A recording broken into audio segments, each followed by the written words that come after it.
You know.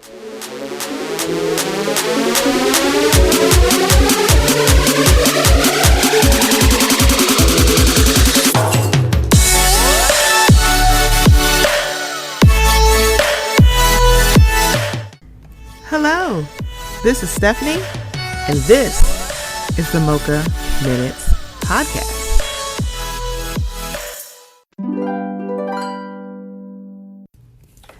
Hey guys, before we get into the episode, I just wanted to let you know about something that's a little new here at the Mocha Minutes Podcast. We are now participating in Buy Me a Coffee. So if you haven't heard, buymeacoffee.com is a place where you can show some support and some love monetarily to some of your favorite content creators. That includes me. So it's in the increments of either $1, $3, or $5, and you can do as many as you would like. So I just wanted to let you guys know, would love some support. So if you would go to buymeacoffee.com/Mocha Minutes, I would greatly appreciate it. It will also be in the show notes. Okay, here we go. I thought some time alone was what we really needed. You said this time would hurt more than it helps, but I couldn't see that. I thought it was the end of a beautiful story. And so I left the one I loved at home to be alone. And I tried to find out if this one thing is true, that I'm nothing without you. I know better now, and I've had a change of heart. I'd rather have bad times with you than good times with someone else. I'd rather be beside you in a storm than safe and warm by myself. I'd rather have hard times together than to have it easy apart. I'd rather have the one who holds my part. Welcome to the Mocha Minutes Podcast. This is Stephanie. Thank you so much for coming back around the bend with me. I am very excited. So y'all, I keep telling y'all my DMs are open, right? I am very true to my word. So let's just say this. If you are a fetching young man, do not slide into my DMs if you are not below the fold. I don't have time for that. I am grown. However, if you are a fetching lady and you're funny, please slide into my DMs, because this is exactly what happened. So my guest today, she slid in my DMs, and I was like, oh, I was having a low point, and I was like, oh my God, yes, please. I don't get many requests in my DMs or via email. So that's the thing. This is the second person. I can be very transparent. The first is Samaj. Y'all know, and Samaj is listening, go, what? The second is my guest, Miss Kyndra Crump, who literally, she got time for y'all. She got a red light special. She hate them lighters like I do. I love it. I love it. Welcome to the show, Kyndra Crump. Kyndra, how are you today? I was trying the song that you were singing. I was like, what the hell is she singing? Right? Because there's been a song that's been stuck in my head, you know. Oh, you ready to hear it? Yes. Hey, shawty, what your name is? Hey, what your name is? Hey, what your name is? Shawty, what your side? Hey, your side. Yeah, well, I was watching Nellyville that came out in 2015. Oh, man. Let me tell you something. I forgot about that song, right? Because I was born during like the really last good year of Freaknik, or maybe a couple of years after that. We may never know. But I was born during the 90s. I'm a 90s kid, but I have a young old soul. So you would think I'm in my 30s, but I'm still in my 20s, which I'm pushing 30. Come on, old soul. Come on, this is horrible, because I'm like, bro, I'm gonna be 30 soon, and nobody has shot up my club yet. Back to the story. So I was watching the BET Awards, and you know they had given Nelly the hip hop humanitarian award, and they're on what? They did this year. They presented to him, and they a few years ago he performed at the BET Awards. And, you know, I'm a YouTube head, so I'm a subscribe. It's amazing to me how BET networks on YouTube is so much more. That is so wrong. I love English. I was gonna say more better. That is not a word. Let me start over. It is amazing on YouTube. BET networks is a lot more efficient. It's a lot more it brings you back to the old school days before Bob Johnson decided to be a coon. Yeah, I called you out, Bob Johnson, and decided to sign you over to Viacom. Okay, which is why we got crappy stuff. Back to the story. So Nelly apparently had performed at the BET Hip Hop Awards many years ago, and that song "What Your Name Is" had first came out. I was like, oh shoot, I forgot about this song. And I'm telling you, this song has been stuck in my head for a couple weeks now. Wow. And I was supposed to actually perform for, like, you know, I'm a part of the Rhythmless Nation, which is why I never decided to be a stripper at Magic City. You know, because I got 2 left feet. I was going to be the first stripper in history bringing home pocket change. You would have thought I was working for a nonprofit organization. But back to the story. So I am going to perform a dance to this song next week. Y'all be out, or whenever this episode comes out, I'm going to dance to it. It'll be posted on a Monday. And yeah, good luck. Just laughing at me. But back to the story. Yes, Cordell Haynes Jr., since I've been shouting you out, you need to respond back to my DM. You are on the market now, sir, because I wasn't messing with you. Was with that high yellow woman, Miss Jackson. I like you pretty, but you know, he's mine. So back to the story. We together, we're gonna be in a poly relationship with me, you, and rapper the game, Jayceon Terrell Taylor. We're gonna be in a bridge house. Okay, he definitely is below the fold, child. You know, I don't even know what that means, but like I said, I'm sorry. That means the dick is heavy and it looks. Yes, it is. Yes, it is. It's like the centerfold. He below the fold. Shout out to my girl Charmaine. That's coming from her. It's like, oh yeah, it's below the fold. It's all coming back to Watchmen. And honey, let me tell you something. I just really just want some head from these guys. That's it. Not at the same time though.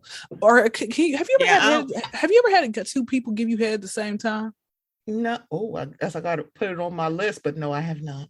Okay, I want to make sure, because I like there's some things I don't. You better come on here, like with your strong ass freak number. I'm intrigued. Have you ever thought about doing double penetration? I have. I don't want to do that. I can't, because I feel like my booty. If my booty hole gets too loose, right? I'm gonna stray away. That's something you got to prepare for. I'm like, you do, and I don't want to feel random air. I don't want to feel random air through my butthole, and I don't want to do fast as hell. So no, I'm okay with that. Kyndra Crump, ladies and gentlemen. They're like, people were like, what the fuck did I just turn on? It's only been 10 minutes into the show. What the hell are y'all talking about? I mean, look, she brings it out. I don't know what to tell you, but you said you had a rant on your spirit.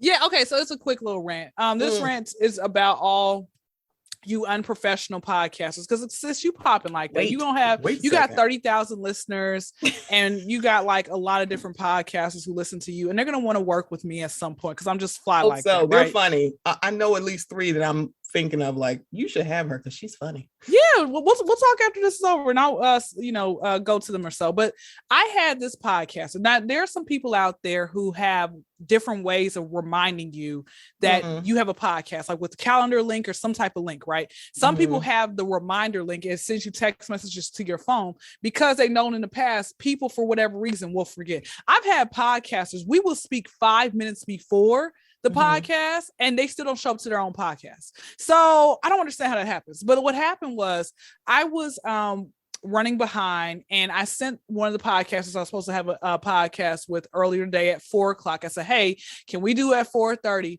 I sent her a message like 2 hours before, and she said to me, oh, well, thank you for letting me know. Because like I said, she sent me a reminder message last night and this morning, and she's like, thank you for letting me know, but I really need to go ahead and reschedule anyway. Can we like do it like in a week? And sis, you knew you had to reschedule before I did. Like, why are you, why is it that you sent out this message? I just said 30 minutes. Really, I could have been like 15 minutes, but why would you actually send out this message knowing I sent you a message first? Oh, well, yeah, I had to reschedule anyway. So can we like do it like in about a week and a half? Go back on my calendar link and let me, no. Oh my gosh. Oh, and let me tell you what happened last week.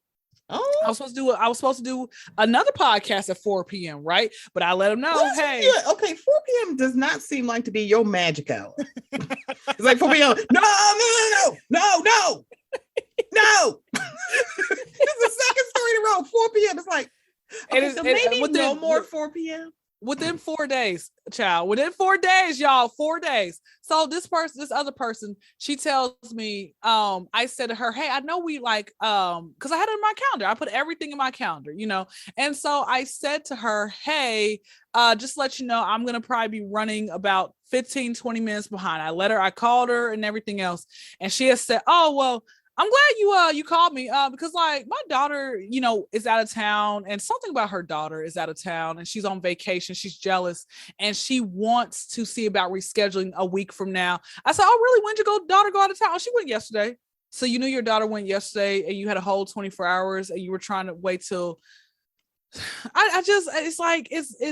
I'm gonna tell you guys this as well. I'm gonna keep it all the way real with you, even though I am, you know, a comedian and I make, you know, I laugh at a lot of different things and stuff like that. The other day I was really ready to throw in the towel and say I'm done with doing podcasts, like going after the pod. The reason being was because it was 3 people within the same night after I got off work. One person, I kind of figured with him he was going to be full of crap, but I gave him a chance. Mm-hmm. The second person, I sent them a message like 15 minutes prior, said, hey, I haven't received a link yet. And they were no call, no show on my podcast. And then I said, okay, maybe tomorrow I'll be better. But they said, oh yeah, I got a family emergency. So I'll have to reschedule. There ain't no rescheduling me. You knew that you had a family emergency beforehand. And the last person,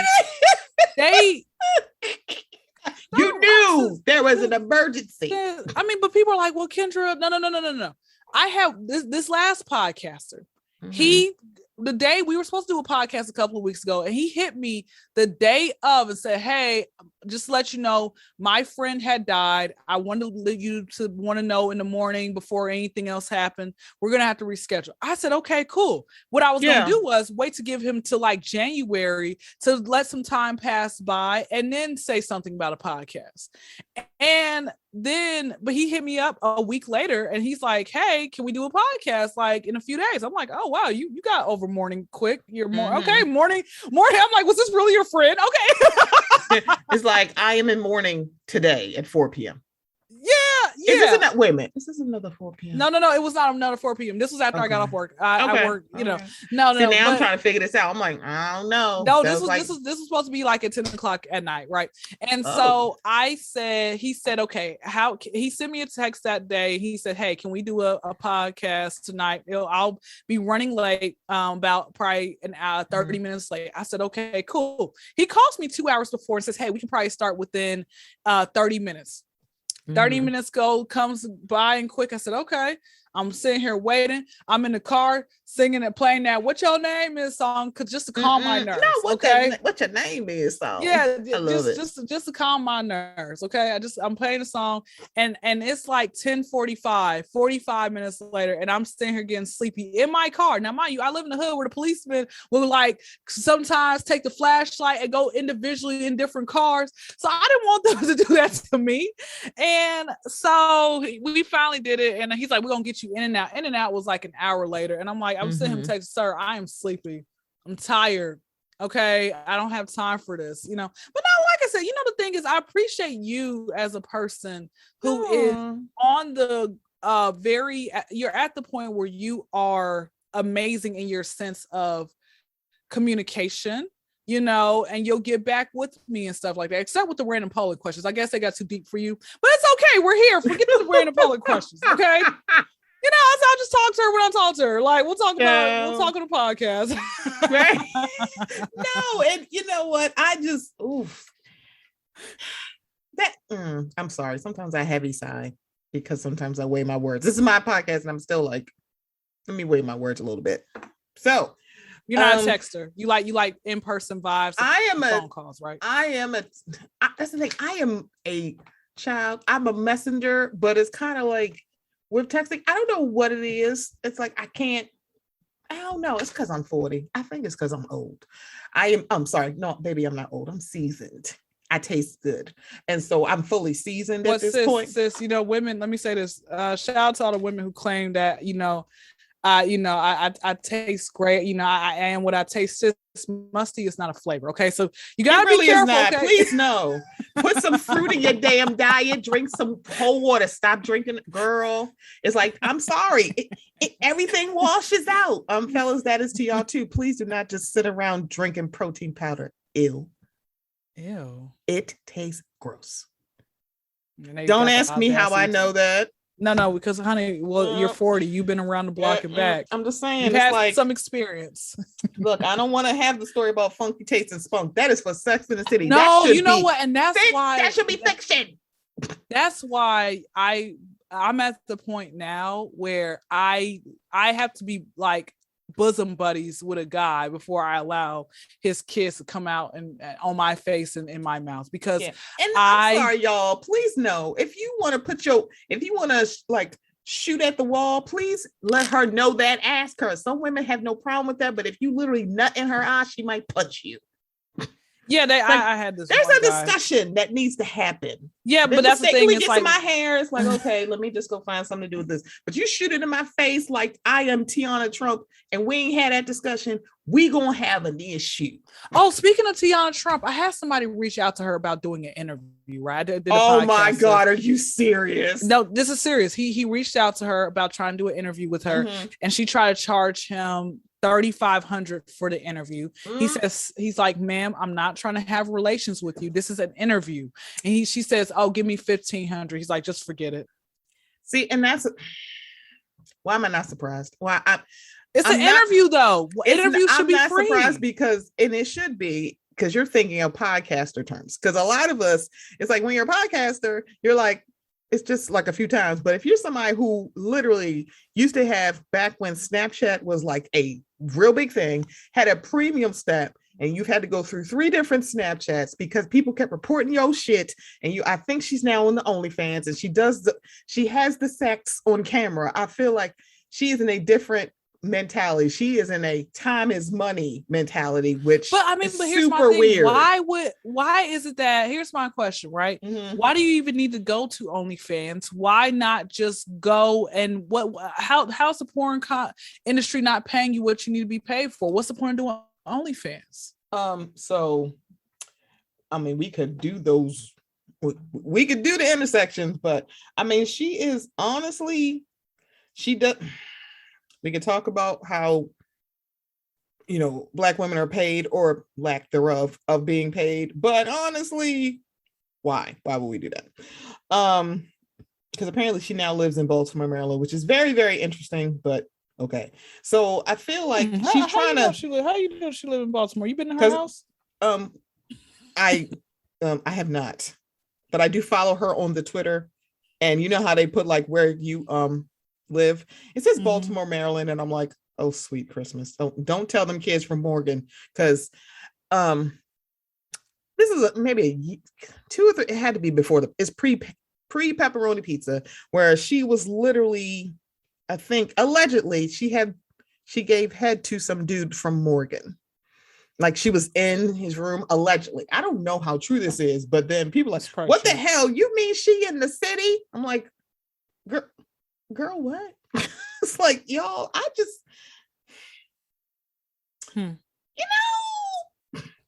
I don't. I'm trying to follow along. I'm trying to get. I have so many questions. The thing about it is, I'm like, let me tell you something.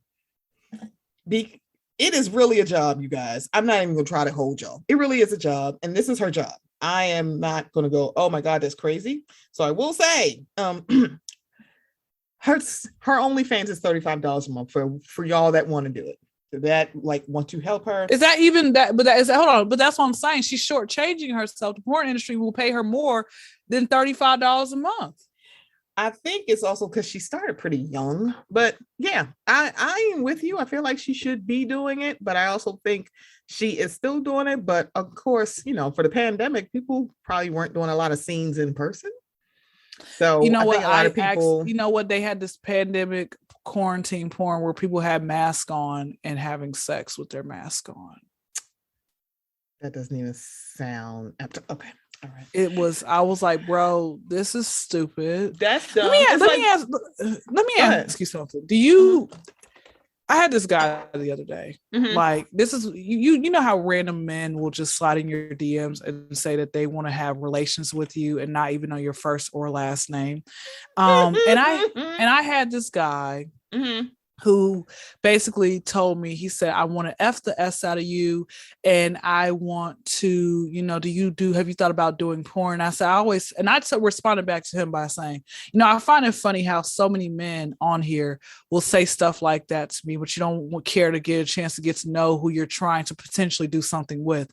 I said, then y'all have the audacity to try to send me your penis pictures.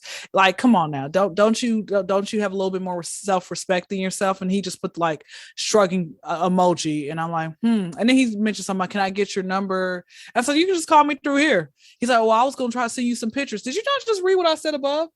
But it's like, for me personally, right? For me personally, I mean, his teeth look like they were throwing up gang signs. Because at first, months ago, he said, do you live in Jacksonville? And I'm like, no. I'm sorry. You lost me at his teeth for throwing up gangs. Yeah, I stopped listening to your story because I'm over here screaming. I was like, I was like, but then I'm literally thinking of signs. I'm like, how would that look like teeth? Oh my God, I know. I got a sign joke for you. I got a sign joke for you. Deaf women masturbate with one hand and moan with the other. Bye, girl. If you ever have sex with a deaf woman, it's gonna sound like you beating a baby still. Goodbye. So good night. So we'll call you back. You know what? Let me tell you something. I don't care your intersections. I want every person who identifies as a woman or anybody non-man, I wish that you have I don't care how it needs to happen. I hope you get every orgasm that you want because you deserve it. Because my God. I've never had one. You know what? I've never my throat is not a virgin, but my cat is. But like, can't you get an orgasm? I'm out. I'm leaving. Shout out to everybody. I had fun. my throat. You might not. I don't know how long you were trying to record for, but I don't know if you might not. You might not make it through the full hour. I don't know how long you're trying to record for, but you might not make it. Well, we gonna make it because you a mess. Because you are a mess. But no, I mean, I got a question. Hold on, yep. I gotta wait. Let me put my. Hold on. Let me put my. I'm raising my hand. Okay, so I got a question. Y'all, she really did put the little. If you're on Zoom, you can do like emojis. Why did this heifer really? Go ahead. I'm sorry, Kyndra in the front. I'm lowering my hand now. Okay, so my question is, because you are a lot more sexually experienced than I am. I'm not calling you a good times girl. Just you've had good times. But here's my question. Mm-hmm. Can you get an orgasm from head, or do you have to have actual sex?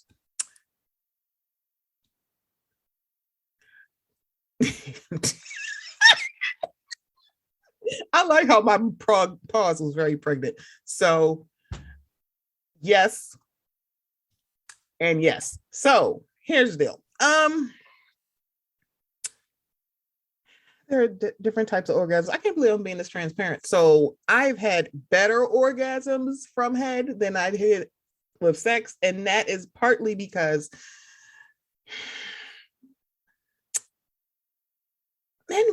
some men just don't know how to fuck, or they don't know how to warm up an oven. So let me just say this. They don't. Just like you try to cook your pizza with your pizza you just got out of the freezer. You cannot just put it in the cold oven and say, oh, look, it's cooking in 10 minutes. Well, you got to add in the time it takes to warm up the oven. But there's some dudes who are like, I'm warm up the oven, you warm, and now I'm going to set it to broil. So that's how that works. Some men can do that. Others like, look, I'm just put this cold pizza in the oven and, hope for the best. It's like, girl, what?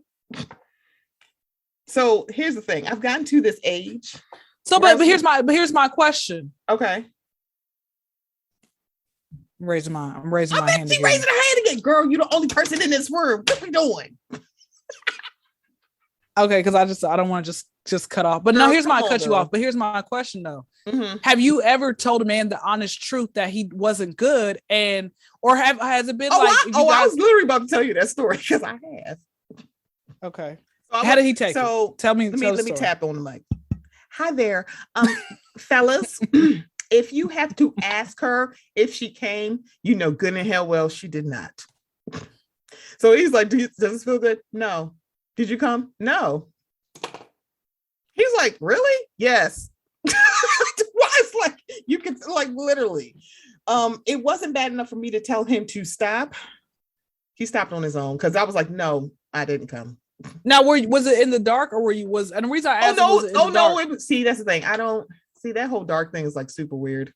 I'm a big girl. The reason I asked is because you can make faces at him in the dark if you can't see it, if it's bad. Yeah. So it wasn't a dark room. I have said it in a dark room, but it wasn't in a dark room. But yeah. Again, if you have to ask, you know good and hell she did. And I'm someone I got a story. So I will tell y'all this. Hey, ladies, do not fake it, because that's just really hurting yourself, because he'll still do that whack ass 3 pumps in a chump, that whack ass hunka chunka engine, that engine that's missing the catalytic converter. He'll keep doing it because you ain't telling them it's bad.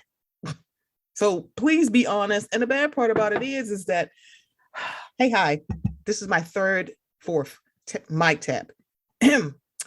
Fellas, your penis is not plug and play. Sometimes you need different drivers to get the thing going. Okay, go ahead and start your story. Explain what that means. So the thing about some dudes are like, I can do the same thing to get this woman off that the other woman. It's like, yeah, this guy. Can I say names? Don't say names. Don't say names, girl.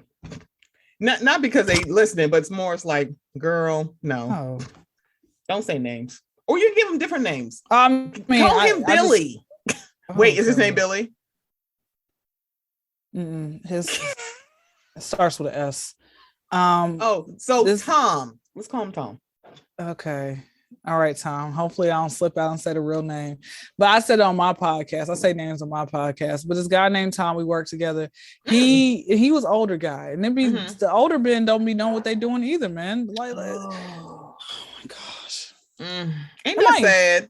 You've been a 3 pump chump since you were 21 or younger. He was like, he would come to me and he'd be like, cause like, again, we didn't work together, but he would be around the area from where I worked. So we would see each other like a couple times out the week. Right. We would just have, conversation with each other. And then he just some months go by and then he mentioned something about when you gonna allow me to play with those titties. And I'm like, go away. Wait, time out, stop. This is your coworker? Not a coworker. That's like, okay, this is a different branch of a job that I work. Oh, okay. At. Y'all didn't work together, but y'all were the same job. Yeah, location. Okay. I was about to say, I was like, I'm sorry. My daytime was about to kick in. Keep going. Now, I have messed around my coworkers. Pretty much every job I've had, I've messed around my coworkers, except one. And I'm not proud of it. And my last encounter was a 50-year-old guy at my job, and the head was freaking trash. That was back in June. Such a shame. Okay. He's old. He didn't know what he was doing. Oh Lord, continue with the story. But he was my sugar dad. So he paid me, but it wasn't enough to make me want to come back. But he's got 7 kids, so that makes sense. But then again, please don't come back. Oh my God. No. So with that being said, he basically Tom had mentioned something about playing with my titties, giving me head. And then I said, okay, what I like doing is I like to know exactly who I'm dealing with. Get to know you extensively. Now, back in the day, there were some people I would just, after a few days of conversation, I was already sitting on their face later in the week. Oh, okay. Yeah, that was kind of carrying on. that wasn't smart because they probably had a girlfriend. They had a girlfriend. I found out they had a girlfriend. Day 7. Back to the story. Ma'am, what?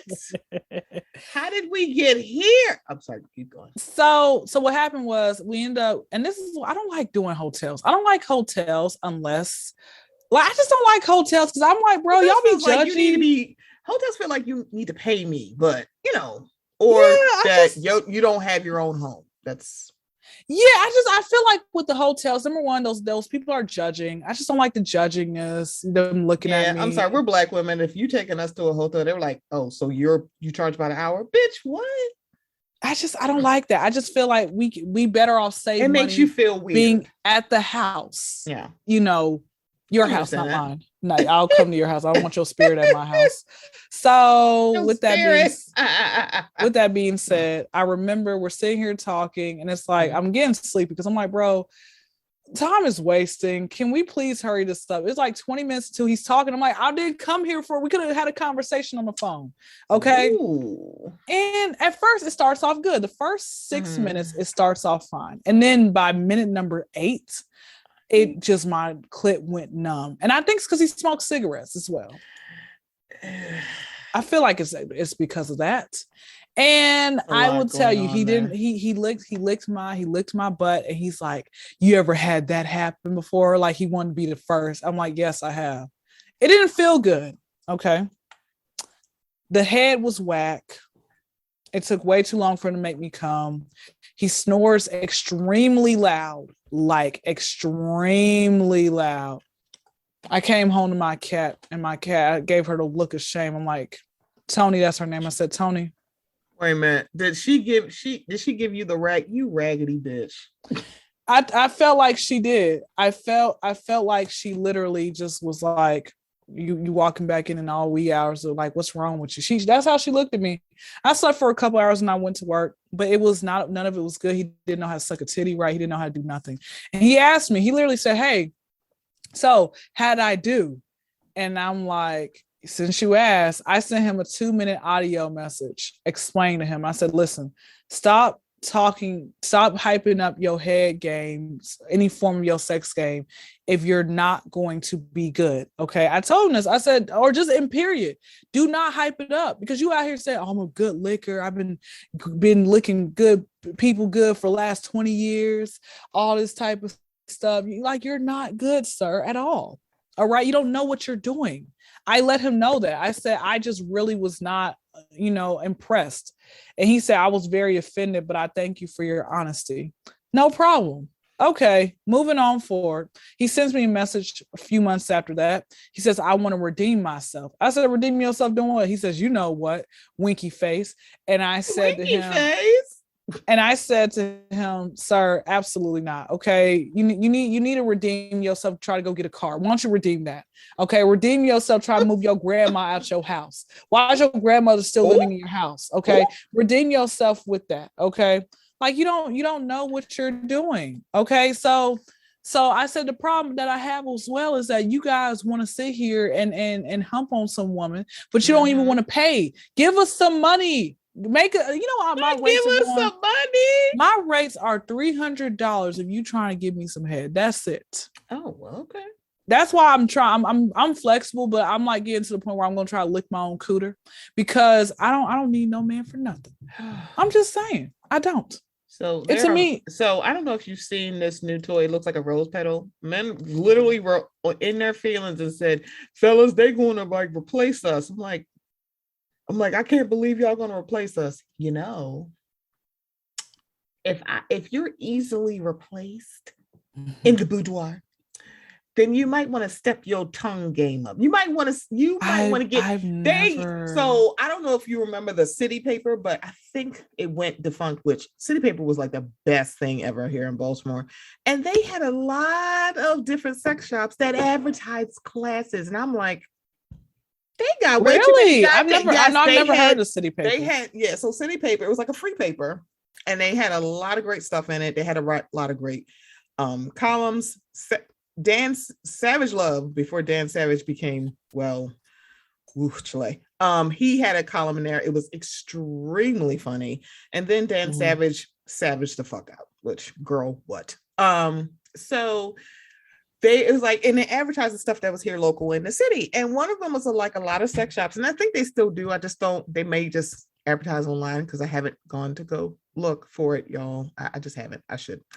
They used to advertise the classes that they had, and they had different classes. They had intimacy classes. They had, oral sex classes. They had a lot of classes that help people who are lacking in this department. And I'm like, and I think they were reasonably priced. I can't remember the prices, but it's kind of like, y'all, there are actual experts that will teach you how to do they actually use a person as well? I don't know if they did. So that part I don't know. I don't know if they used a person. Well, I need to be used. Let me sign up for that class. Wait, hold on. Do you need a body? Because I will make sure my they gotta pay me money first. I think they'll do it though. I feel like those people are professional and they run a business like here. Well, you know what? I told a couple people about like how much my prices are. They said, Kyndra, you're a little low with your prices because you got people out here who run businesses like that and they charge $1,500, over $1,000 for a person to give them head.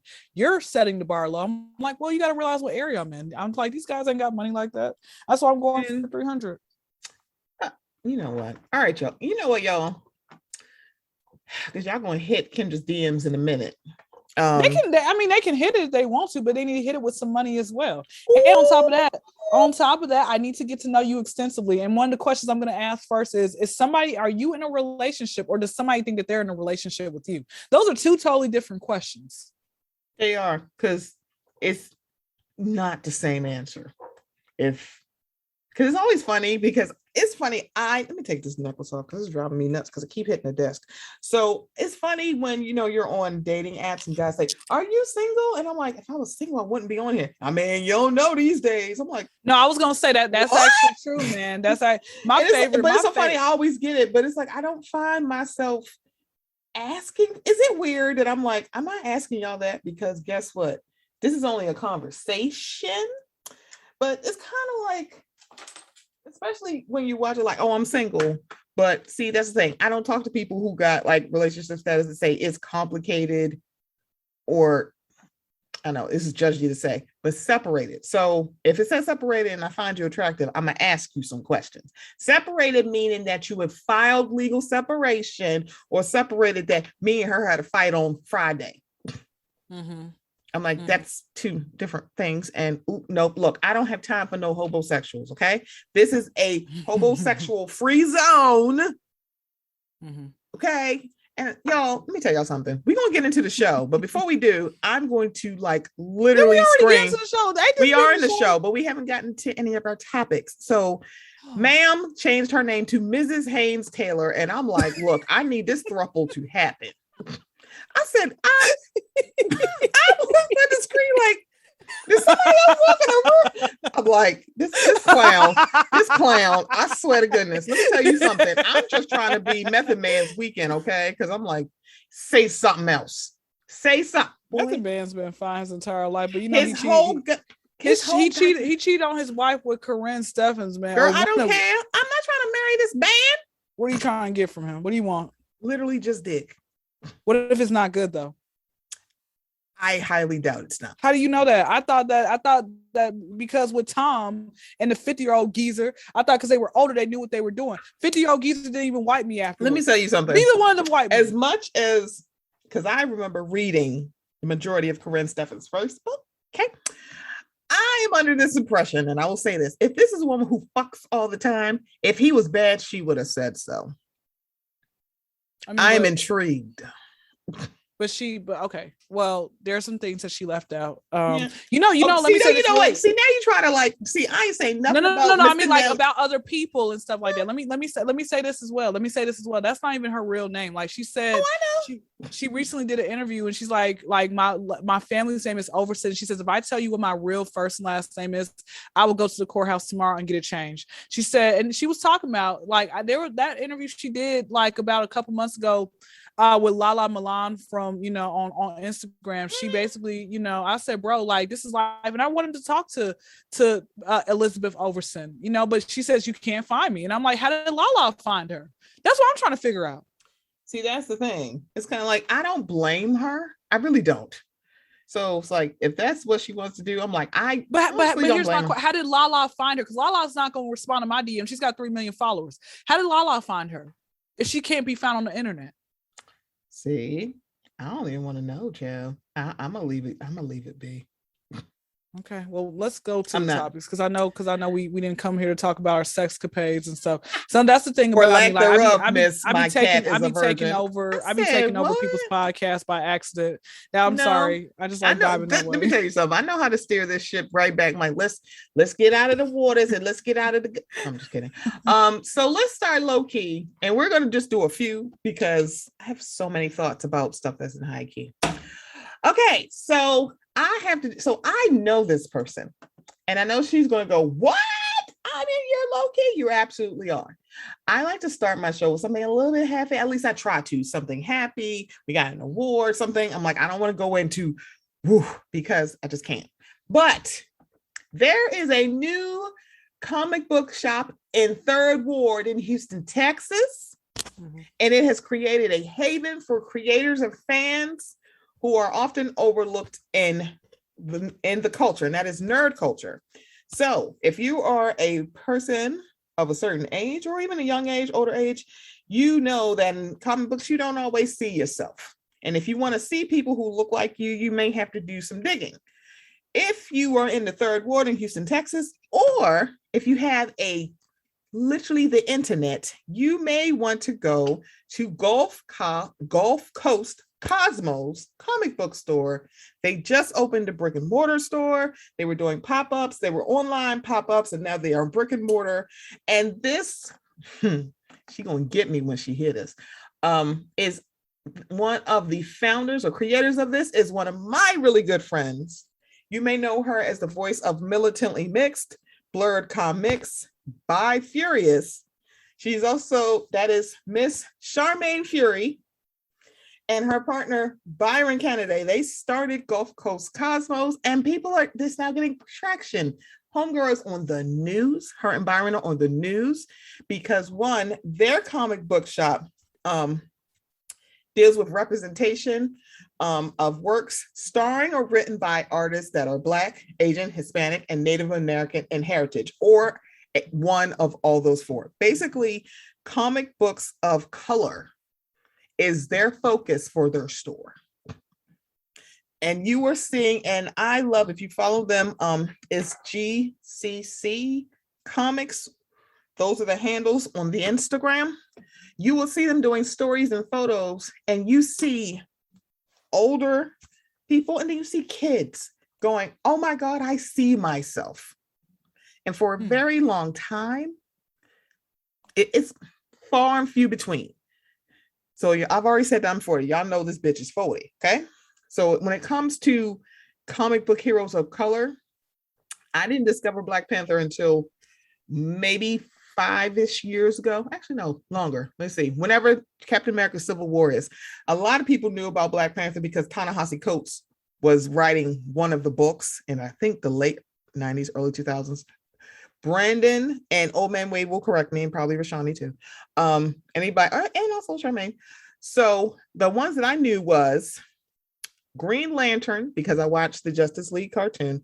Of course, Storm from the X-Men, Blade, and I think that's it. I'm trying to think of what the comic book characters I knew was Black. That's like 3. So it's like, if you really are looking, you can find it. And those are just Black characters. I'm sure it's like, there are some people who probably knew who Shang-Chi was before the movie came out. But again, it was very much like a lot of people didn't know. So it's kind of like, that's with Marvel. They're digging in the crates for some things. Shang-Chi was one of them, which get it. Because Black Panther is somewhat of an older character that a lot of people just didn't know. So the fact that you have a store that is specializing on, we are bringing out the comic books to where y'all can see us. When you can actually see yourself in comic, that's the thing. When you see yourself in media, it means something more to you. It always has. Oh, I'm sorry. Also, Valerie from Josie and the Pussycats. Guys, that was also a comic. Josie and the Pussycats. I love that little cartoon. It's so freaking cute. Casey Kasem did that, okay? Casey Kasem was in everything. Whoever literally. That is. Oh, I mean,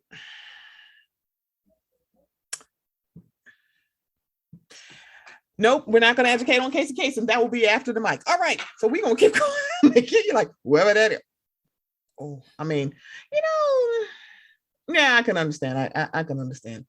So I'm very proud of Charmaine and Byron for opening the store. I'm glad that they're getting the publicity, because one, that starting this is a labor of love, and the fact that they're getting people going, oh my God, I can bring my kid here. Oh my God, seeing kids light up on their Instagram story and in their posts going, I see myself. That means a lot, especially in a culture where people think that Black people don't care about nerd culture or Comic-Cons or anything like that. I'm like, do you know how many Black people actually cosplay? Even when they're told, hey, why are you doing this? That is not a Black character. I'm like, that's literally an alien.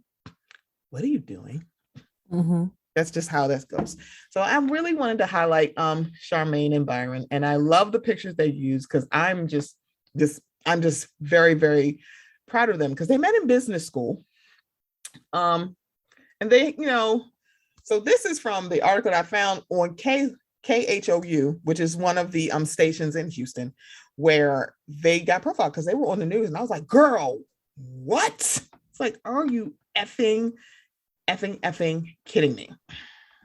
Mm-hmm.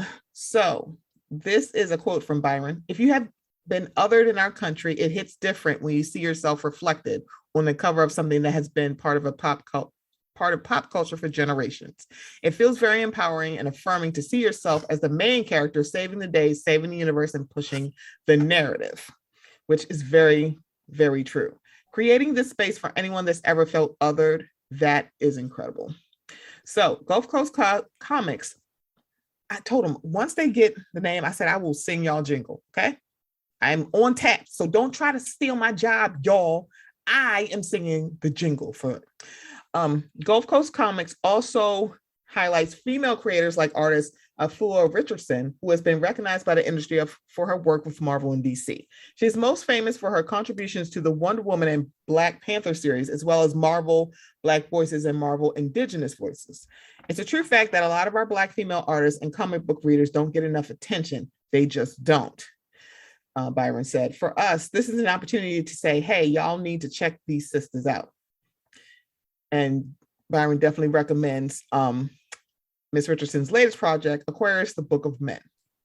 So this is how they met. Charmaine and Byron were both pursuing their masters in business when the seeds of what would later become Gulf Coast Cosmos were planted. They both loved comic books and dreamed of owning their own comic book store.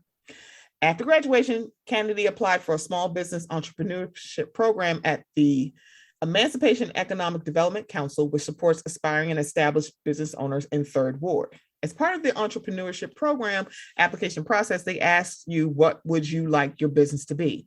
The first thing out of my mouth was a comic book store. We need a comic book store in Third Ward. We need that. Once the business was approved, the dynamic duo, affectionately known as the Wonder Twins, and they really are, set out to build Gulf Coast Cosmos in 2020 amidst an international health pandemic. Until late September, when the storefront opened, most of the operation was being handled online and through social media. But Kennedy said the situation opened a broader window for them to find customers far and wide, from Los Angeles to Philadelphia and Chicago to Miami. And also I'm one of them, because I also have I have 2 masks. I have one of their magic mugs. I also have a shirt. I'm just saying, I just love it. Some of our first customers were not from Houston or even Texas. It was really interesting because when we turned our business model upside down, our reach expanded. This year, we've had to funnel that interest and scope into our local community to let them know this really huge thing that is going on the internet is located right here in your neighborhood. It's not just superhero comic fans. The store also carries other fiction works, including children's books and various collectibles like posters and figurines. Kennedy said they would like to add more manga and anime to its offerings as well. I cannot wait. The narrative has always been there. We are just now having the opportunity at Gulf Coast Cosmos to expand the narrative, to take the cover off and say, hey, look who's always been there, which is very true. Because the thing about it is, when I think of like comic book geeks, I think of Black people. It's like, even with it, like they're called Trekkers and not Trekkies. I was like, oh, that's a new thing. I immediately think about Black people. When it comes to Star Wars, I think about Black people, not because it's like it's my proximity. It's more of some of the most passionate fans of these kind of fandoms are Black people. Mm-hmm. And even though we don't see ourselves in it, it's like, are you fucking kidding me? Do you know how, seriously, like, I still remember a whole bunch of friends of mine loving The Godfather and Scarface. Do you see yourself in that? No, you like it. We like enjoying entertainment. And for very long, we've had to go, I'll never see myself in it, but I need entertainment. And now it's like, no, I want entertainment that looks like me. And now you have people going, you know what? I do too, because I've had conversation with Charmaine. She was like, I've been looking for people who look like me, but you have to look, like actually dig in the crates and look. And now you have a place like Gulf Coast Cosmos who literally are like, hey, we'll do the digging for you. And to have it all, that's just amazing. And I'm so proud of my friend. So it's twofold. One, because these people are dope and I know them. And two, this is a very dope idea. And I absolutely love that they did this, because I know because it's like, when we have ideas, people are like, oh, I don't think that's going to be lucrative. You would be surprised. You would be very, very surprised. That's how Carol's daughter got out her kitchen. Because she started that in her kitchen. That's how, like, Slutty Vegan, who is from Baltimore, by the way, she started with a food truck. She started very small, and now she has locations, plural. She had a deal with the Shake Shack. It's like, that's the thing. It can start, but you got to work at it. And believe me, if you build it, they will come. That's Field of Dreams, if y'all don't know. That's real. So let's see. We're going, see, it's so funny. I'm going to skip that. That's so funny. It's my outline. I'm saying I'm going to skip that. So mid-key. Floyd Mayweather refused to take a picture with a male fan because his nails were painted. If I wasn't familiar with the man who has trouble with the words on the pages, I would say that's probably fake news. But the fact that TMZ has a video of this, I'm like, yeah, he probably did that shit. Like, okay. So Floyd don't really go out, but apparently he was in LA watching the Clippers take on the Grizzlies. Those are the Shitty Hoops teams, y'all. I don't watch the Shitty Hoops. I'm more of a football fan because their booties are nice. But LeBron's thigh meats are just like yum. Anyway, so he's Floyd Mayweather, so there's no way he's not sitting courtside. And when he does, he always, it's like people that can have an autograph. Yeah, sure. So this time, the video's on TMZ, and a fan said, "Oh, can I take a?" And it was a teenager, so it was a kid. In my mind, you're a kid if you're saying teenager. I know it's confusing to R. Kelly. It's not confusing to me. You're a child, okay? So he told the child, "You got painted nails. I don't take pictures with guys with no painted nails." He stated matter-of-factly before his security got in the face of the fan. Not the security. And it's so... We're going to talk about Boosie later, but that is the weirdest thing I've ever heard in my entire life, of someone literally like, "Oh, I don't want to take a picture of you. Your nails are painted." Oh. Okay. So I don't know what that's going to do to that child, because he's Floyd Mayweather, so he knows how to fight. Because, we've seen. So I mean, but why is he? I don't know. I feel like we need to put him in a different weight class, because he can't beat up Mike Tyson. Nobody. Mike can. Tyson. So it's like, Boosie, Mike you might want to cool Mike it. Let me tell you something. Tyson is in his 50s. He's to beat your ass. And that's off rip. It's like, I don't know why he's still Iron Mike fucking Tyson. I'm still terrified. Terrified in a way that he's a heavyweight champion. And I remember watching that fight on pay-per-view of him ripping off a man's part of his ear. But Evander had that coming because he kept headbutting his ass, which is a leak. Okay. Nope. Stephanie, go. Nope. Stephanie, stuff it down because Tyson should have won that fight. Anyway, I'm not surprised by this by Floyd Mayweather because it's Floyd Mayweather. But also, I need masculinity not to be this fragile that you can't take a picture with a fan with painted nails. It's like, girl, what? So I feel very bad. Maybe that fan could go transgender themselves into a woman and he'll come back to him a year later. No. So I don't even want him to do. I don't want one. That shouldn't be a gender thing. And also, Floyd, his hateful ass would probably still treat, if that person now becomes a her, will treat her like shit by calling her a he. So I don't need you to do that. I'm like, I need you to stop. We got a good surgeon out there. You know how many people haven't been fooled by? You know how many people in Hollywood are transgenders? But that's a story for another day. I'm very woke.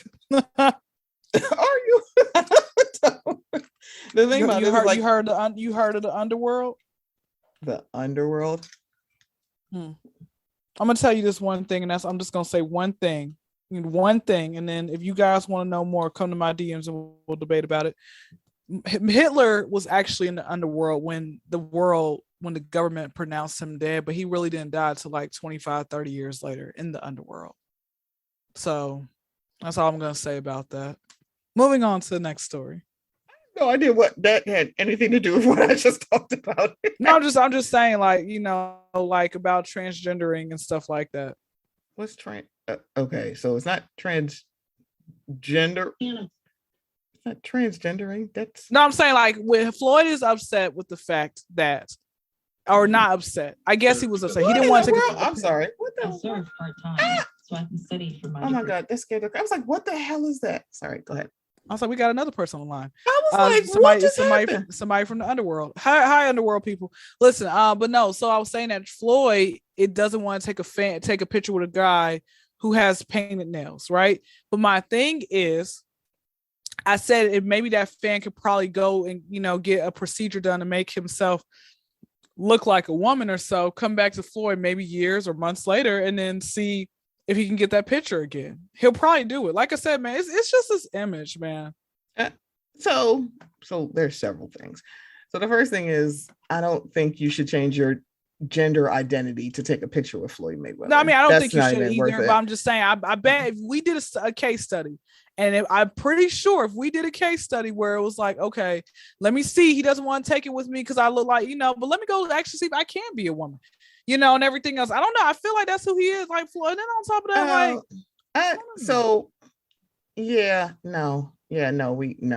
Well, what if somebody actually does do that and they come out with a report and then you're like, oh, Kyndra talked about this years ago, and I'm like, I wouldn't, because no. This is also a man who beats on women, so I don't think that man. He does. Well, you gotta. Oh no! Did I go out? Okay, you're better now. Okay, cool. So no, I was saying that any man, in my opinion, who puts his hands on a woman, who doesn't mind putting their hands on a woman, is gay anyway. That's just what I believe. What do you think about a man who puts his hands on a woman? What do you think about that? Who doesn't mind putting his hands on a woman? So that's someone who has a anger problem and has issues with control. I don't think it has anything to do with their sexual orientation, because the thing about it is that domestic violence isn't just between two different genders. It could be the same gender. So that doesn't make sense to me. So I don't think it has anything to do with that. Someone who has no problem putting their hands on people, they have anger issues, they have control issues, and they have power issues.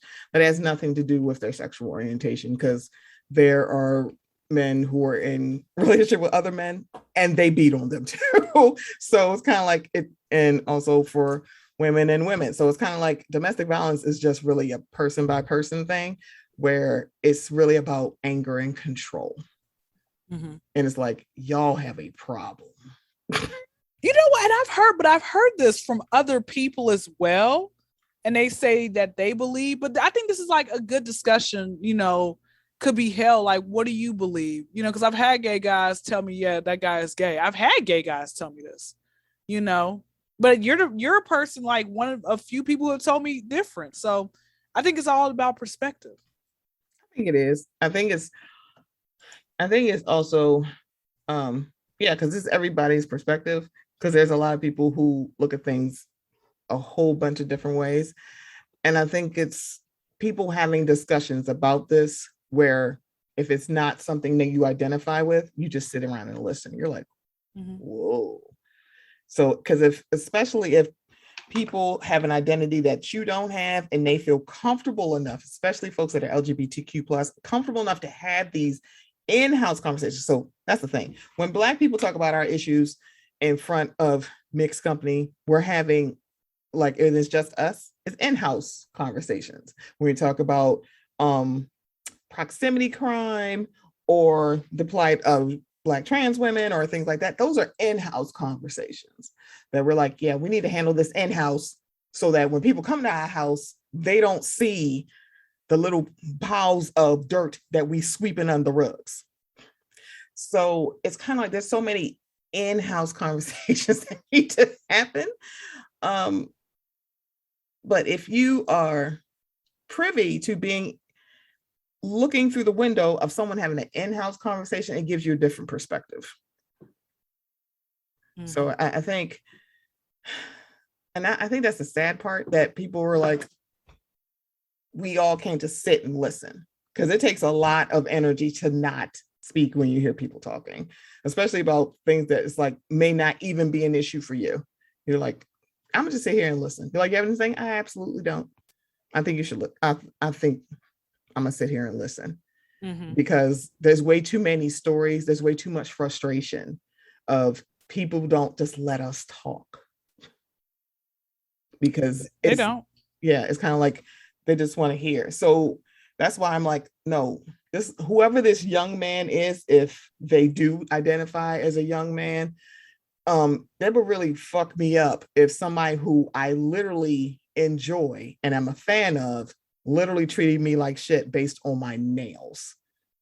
It's like, that's so asinine and just ridiculous. Say that you were tired and you didn't want to take the picture. Don't make it about that, because I'm pretty sure you could probably find a picture of him with people that he probably was uncomfortable with and he just still did it. Just say you didn't want to take the picture. Don't make this little boy feel like shit.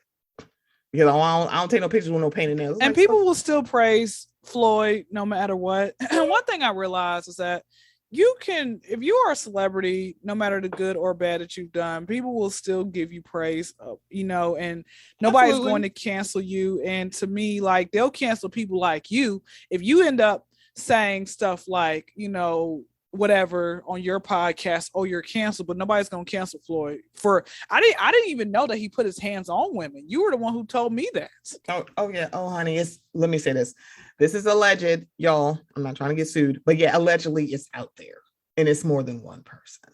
And so that's the thing. And women keep still having relations with this man. What are they trying to get? But I think it's also because for a lot of folks, they think I'm the exception to that rule. And it's like, oh, baby. Sometimes you want to go. And I think that's where I've gotten to in my age of just know, sweetheart, you're not the exception. A lot of people fool people by making it seem like they're the exception to their bullshit. Oh, no, I'm probably like a piece of shit and I cheat on everybody. Not you, though. 6 months down the line, JK.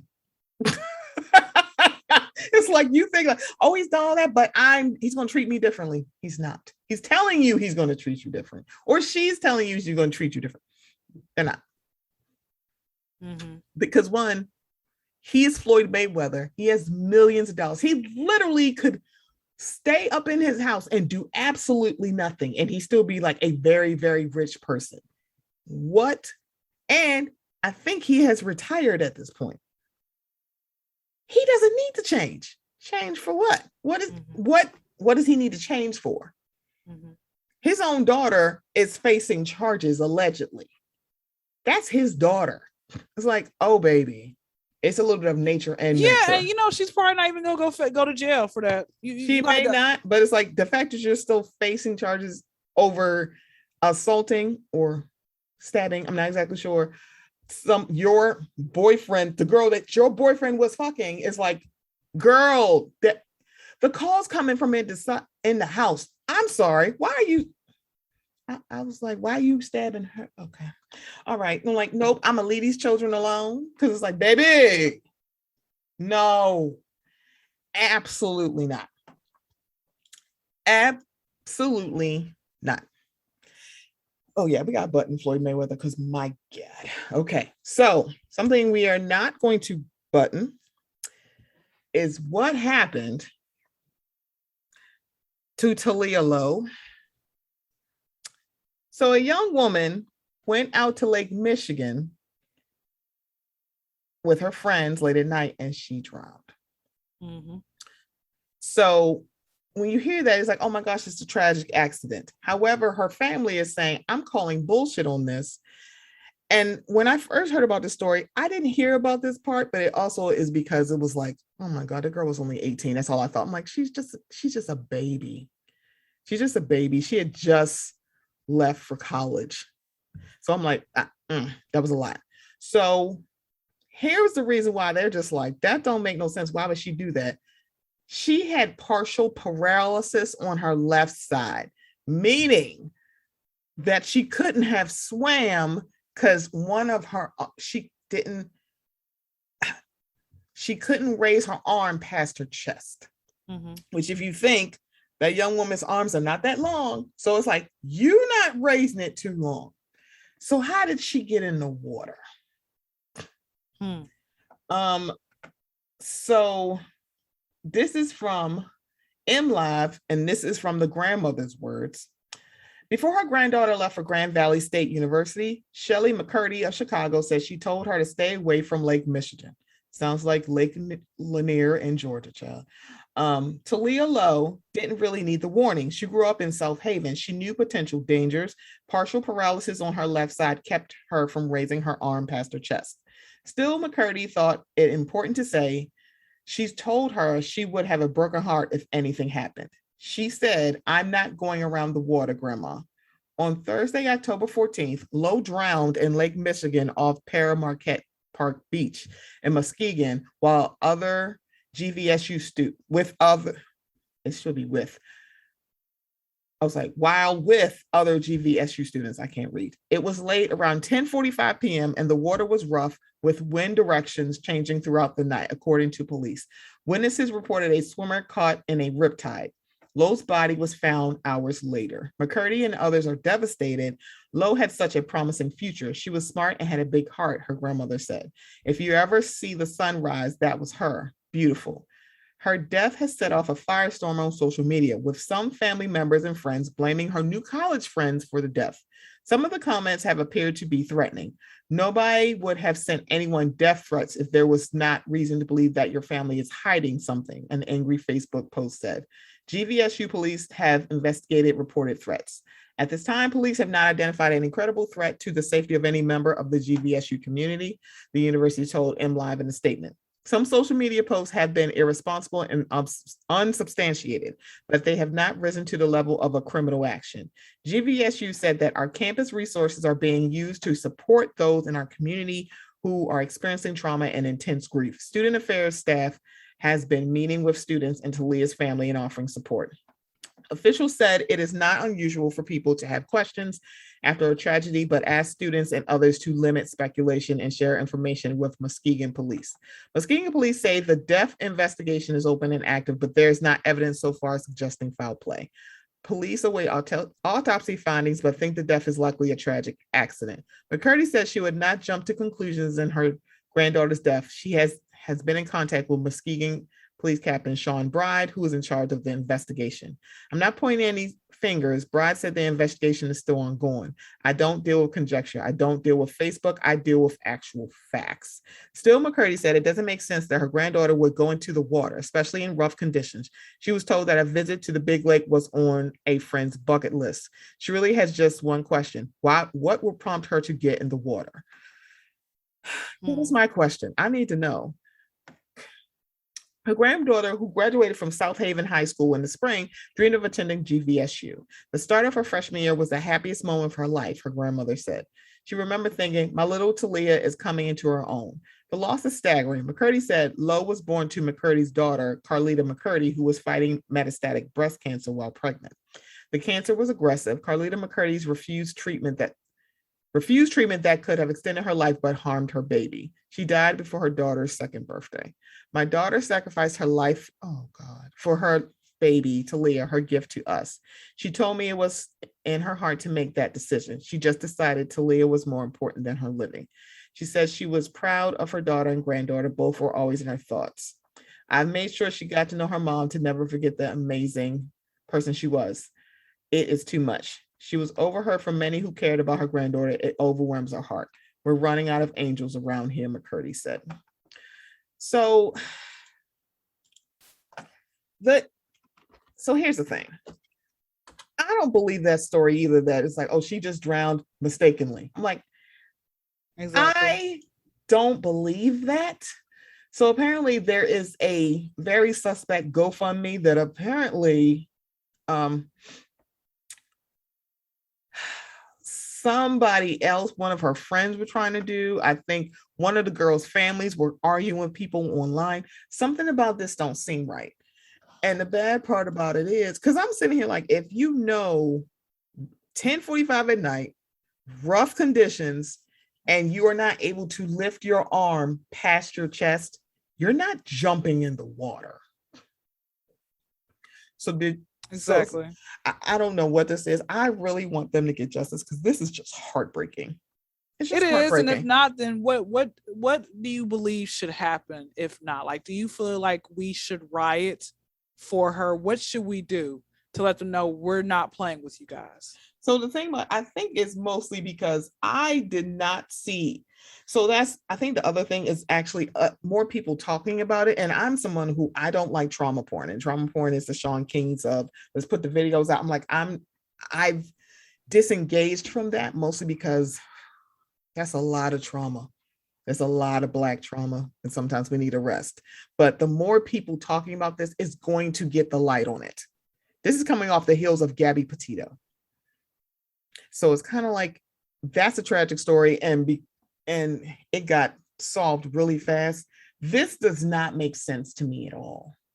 And it should be, we are talking about this. It should be on CNN, and I don't think it's made it to CNN yet. I think it's local news and it's social media, which that's the blessing and the curse of social media. Sometimes it's like stuff gets spread too fast on social media, and also stuff gets spread fast on social media, because sometimes people will see news on Twitter before they'll see it on television.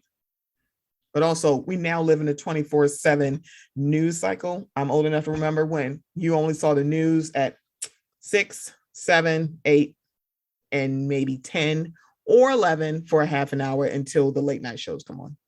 Mm-hmm. I'm that old when I remember that shows just come on at 11:35. Yep, I'm that old, y'all. I'm just saying. I'm that old to remember.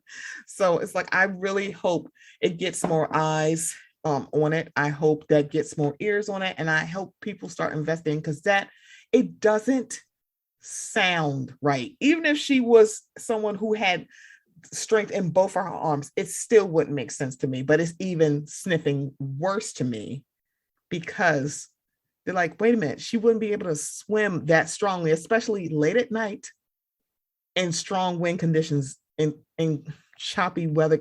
What? I can't. I don't know. I don't. But that's just horrible. And I really hope, because if you lose her daughter and her granddaughter, it's like, I just want nice things for that grandmother. I really do. So my thoughts and my heart and my prayers go out to her, because that is just horrible. That's just a tragedy. Yes. So let's swim into high. That's not swim. Let's go into high key.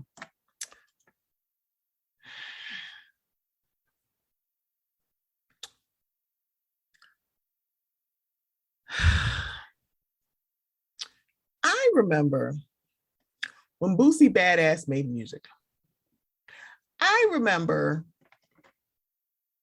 when I heard a certain song come on with the DJ, I couldn't wait to jump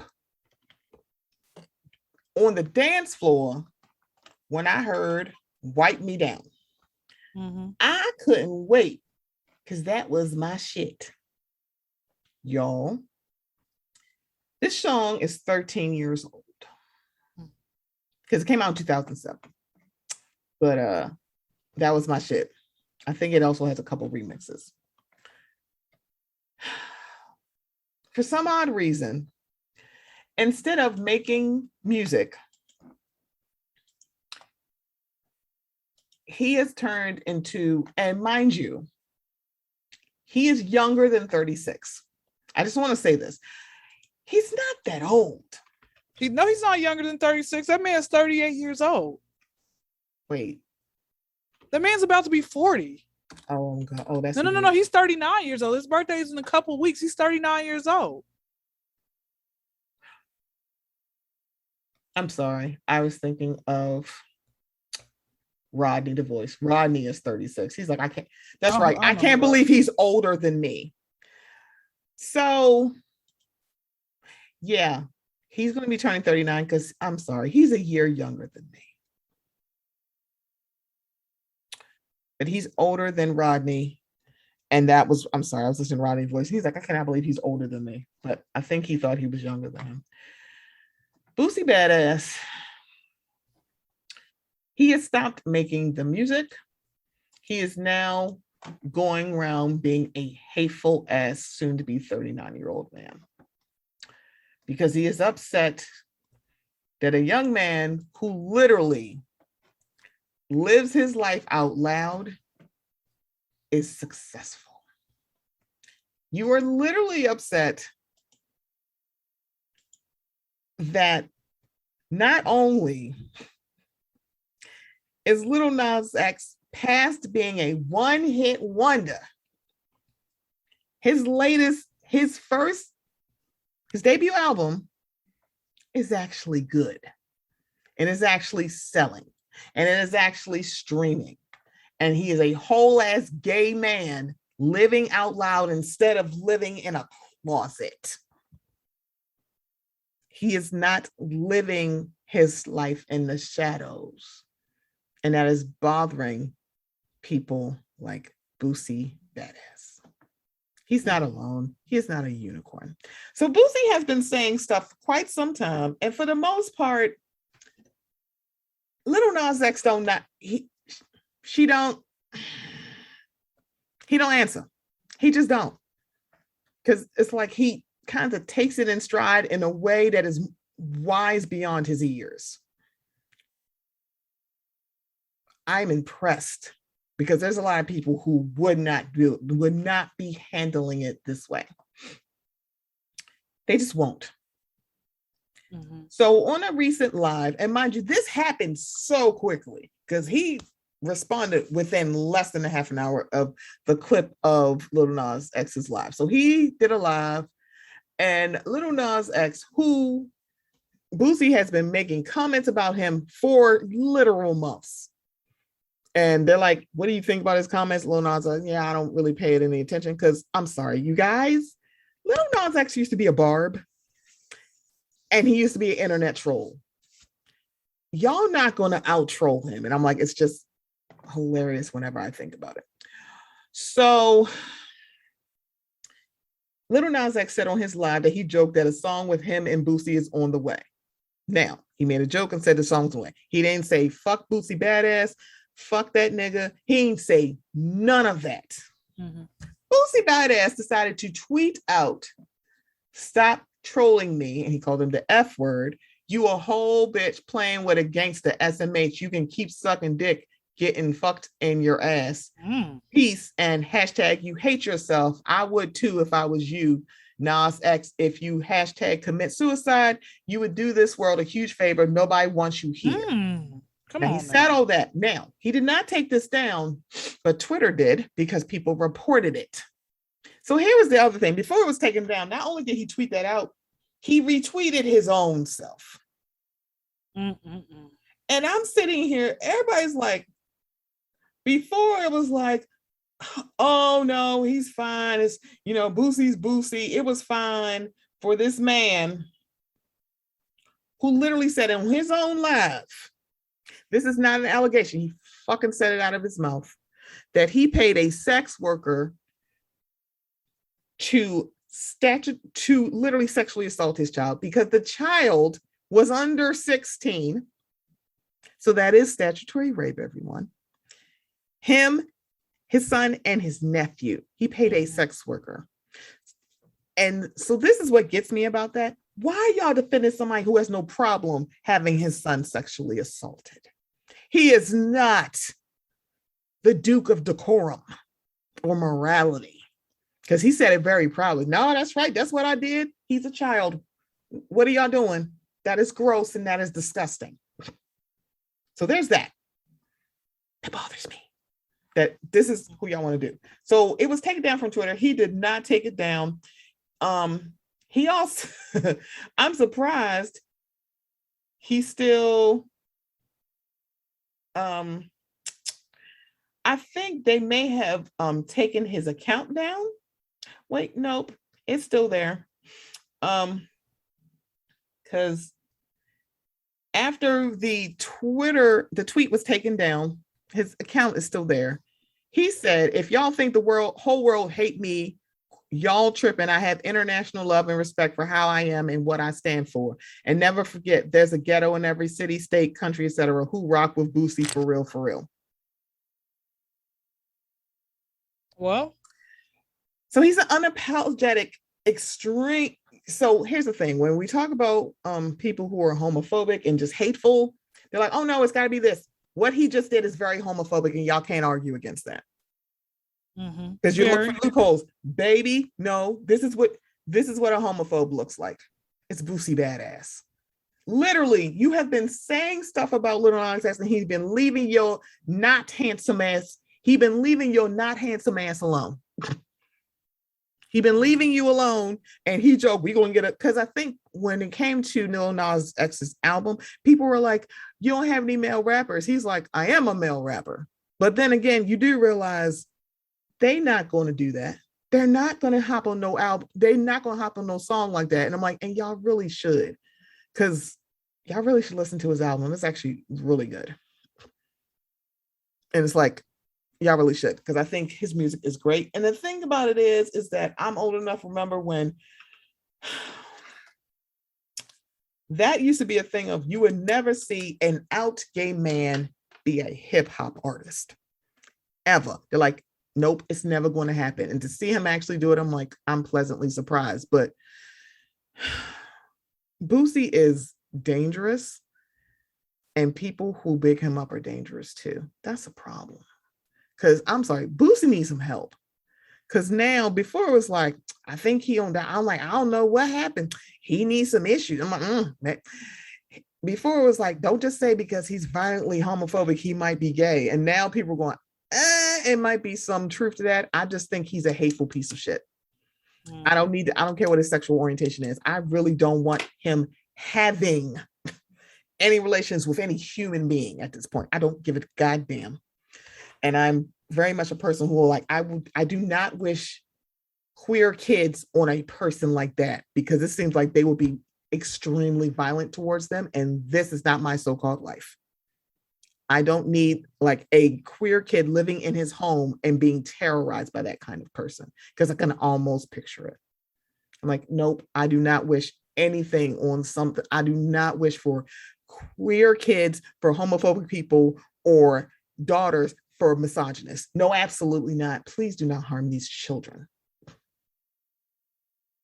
It's like, please don't. It's just sad when I think about it. And mind you, Lil Nas X, for me, it's like people are going like, what the hell is going on? And I think for a few people who are tweeting about it, they're like, this is a little triggering. Because if you think he's bold enough to tweet that shit, see, that's the thing. Boosie bold enough to say that to somebody's face. That's the part about him that's very dangerous. He's not just going to tweet it and just leave it alone. He looked like, literally, if he in the same place with Lil Nas X, he may try to hurt him, which is honestly super weird. Like, you don't even know this boy. You don't know this young man. He literally be minding his black ass queer business, and y'all can't just leave him the fuck alone. I don't understand why. Like, I'm sorry, what is he doing that literally is bothering you? So after the tweet with Boosie, Lil Nas X tweeted out, I am truly saddened. I have never been so mortified in my life. I can't believe Disney Channel has yet to play Halloween Town this entire October. The emotional mature, mind you, this is like hilariously funny and it's kind of like you're going to brush it off. The amount of hilarious that is that you thought, like, Lil Nas is like, I'm here for a good time. I'm here to make music and have fun. I am making money and doing my music and having fun. And you are being a hateful piece of shit because you got kicked off Instagram because you wanted to put pussy lips on your Instagram live. Sir, what? And now you're mad that people are not buying your movie. We don't want to watch it. And now the fact that you have been saying shit about him when, I'm sorry, if he was a violent nigga like you think he is, he'd be like, you can see me, because we've seen that too. Mm-hmm. I just leave Lil Nas X alone. It's like, Boosie, can you go make some music? No one is stopping you from making music, and he's not going to apologize. And I honestly don't want it because I know it'll be some PR shit. They're like, his PR person, he really doesn't seem like he has one, guys. I hate to break it. Probably fired them. He don't have a publicist. There's no way in hell somebody is literally, you got someone on payroll and they're like, girl, what the hell you doing? I'm sorry, but, and I don't know, maybe just in my older age, but for you, it's like, I'm saying, I don't know why I'm emphasizing you. I'm sorry about that. And it's, since you are a little bit younger than me and you're seeing this, because did you think you would ever see like an out and proud hip hop artist? The Brat just came out a few years ago and it's like, no. It's like, we're like, yeah, we kind of know. And she just came out because she didn't feel comfortable. The Brat. Or Da Brat, I'm sorry. Shantae. Come on, Shantae. Shantae got a woman at home. Come on, big booty Judy. It's fake. I love it. Now you're answering your question. Do I feel that I mean, this is one thing I learned, right? I remember I was 14 years old and I remember seeing a transgender man or woman on television saying that it was a transgender woman, I guess. I don't know. Well, he was okay. He was born a man originally. And he came on TV. It was on like the news and he said, I'm having a baby. And he was like, with him and his spouse. And I just remember watching this with my mom, and my mom's a prayer warrior. So I think she started speaking in tongues after that. Are you talking about the trans man who was pregnant? Yes. So a trans woman. Well, okay. Basically, no, it's a trans man because his gender identity was male, but he still had his female reproduction. Yeah, I think I know, because I think this man went on Oprah as well. Possibly. Yeah, I think we're talking about the same. So yeah, like, he looked like he was Asian or something. Yeah. So yeah. Cool. We're talking about the same person. I remember. Yeah. So that's a trans man. Yeah. So it's a man. When I was 14, I remember seeing that show. Talked to my mom about it, mm-hmm. and she just was like saying certain things. I'm not gonna repeat that because I don't need you guys coming after my mother, even though I don't place her out there on the web for a reason. No. So I just remember seeing that, and I'm like, okay. This might go. This, not saying it won't go worse, but like in my 14-year-old brain, I was like, again, guys, I was 14 at the time. So do not hold what I say at the time accountable from now, because people will try to dig up old tweets and old podcasts that you did and everything else. But my 14-year-old self was thinking like, I don't like how the world is right now. I want the world to end. This is bad. So like I said, I felt like at that time it was probably going to get worse, but I didn't know how worse it was going to get. Now we have other artists out there, more so white people who will come out and say, hey, they're gay and stuff like that. But as far as with black folks, I mean, it's a lot of men, like even with this Darius McCrary and Sydney Starr situation, like at least he's out there and proud to say, hey, I like transgender, women. But at the same time, why is he the only one doing it? How come nobody else is going to actually come out? You remember when LL Cool J was with that transgender woman, and Eddie Murphy and Teddy Pendergrass, when he got into the car accident, that was a transgender in the car. You remember that? A trans woman, yeah. So that's what I'm saying. Why aren't these other entertainers doing that? Why are they not coming out and saying, hey, this is what I like? Like, you shouldn't, if you're ashamed of something, you shouldn't be doing it, right? So the thing about, and I think it's mostly because, and this is based on what I've heard from other trans activists say, or people who do podcasts. So for folks who I'm talking about, I am talking about Aeon and the Lioness from box number 512. I'm talking about Diamond and Mia Mix and Z from Marsha's Plate, who are talking about their trans experiences. It is because for a lot of us, we don't know how to differentiate between gender identity and sexual orientation. Gender identity is who I see myself as. Sexual preference is who I want to go to bed with. There are two different things. Hence why a trans woman, that's their gender identity, their gender identity is female, but they're still attracted to women because that's their sexual orientation. Before they transitioned, they were attracted to women. It hasn't changed. Or they're attracted to men. It hasn't changed because their sexual orientation hasn't changed. How they see themselves have changed. So for a lot of people, they're like, oh, if I enjoy trans women, which, by the way, it is because they're presenting themselves as women. That has nothing. So again, it fits into your sexual orientation because you are attracted to women. Mm-hmm. That's why it's like, so when you hear trans, the term trans attracted, it's kind of like, for me, it's kind of like, I don't know why we're doing all of this, because if they're identifying as a woman, you shouldn't have an issue because you like women. But for a lot of folks, it's like, they don't have that mindset.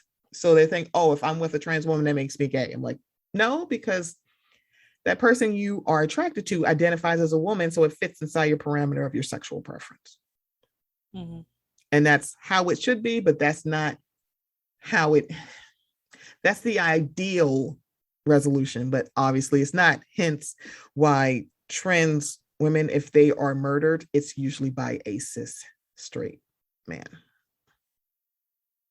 who are literally like a lot of states, they're trying to get rid of these laws called the trans panic defense, which is hilarious because a lot of people are like, they're being tricked. I'm like, so what if I tell you they're not being tricked? What if I tell you about a trans woman who was on Plenty of Fish and was talking to a man and said, I am a trans woman. And they said, no problem. That's cool. They meet up. They have sex. Said man stabs her 110 times. And wanted to say, oh, I didn't know. That's not possible because thankfully she survived and she had the screenshot. She flat out told him before they met up what was going on, which and also I would recommend, Netflix is a hot topic, but I would recommend watching the documentary Disclosure. It's eye-opening, quite frankly, but it shouldn't take eye-opening to just go leave people alone. People need to stop. It's like people just need to stop because it's like, or you could just mind your business and leave them alone. If you can't get your head out of your ass when it comes to gender identity and sexual orientation, please do not come and fuck up anybody's life. Don't take somebody's child, friend, mother, sister, brother, cousin, godparent because you can't get your head out of your ass. Leave them alone. Or like choke. I don't give a goddamn. It's like, it's at this point where it's just sad at this point that as many trans people have been so open, they have written books, they have done panels, they have done YouTube pages, they have done podcasts where they're still doing Trans 101, literally the same thing for years because they got to repeat it because it's like, oh, I just don't understand and I just don't know. I'm like, it's not that you don't know, you don't want to. You want to blame. And it's like, oh, baby, it's not. We're past blame. We're past trans 101, baby. We are at trans 102. We're at trans 103. We're at trans 201. Because now we're at the point like, please just leave them alone. Because you can't control your anger because you got something going on with you. Because that's what's going on with Boosie. It's like, baby, what is going on with you? Because the thing, it's like, people are like, it may be his sexual orientation. I'm like, I don't know. But what I do know is that it is bothering y'all straight asses that make the hippity hops and spit the hot 16s that this man is not hiding himself and he's doing better than your ass, where you got to live off swipe ups on Instagram. And he don't. He can actually live himself out loud, and he's a little bit more mature than you were at his age, that he don't got to hide because you are uncomfortable. Bitch, die mad. I cannot.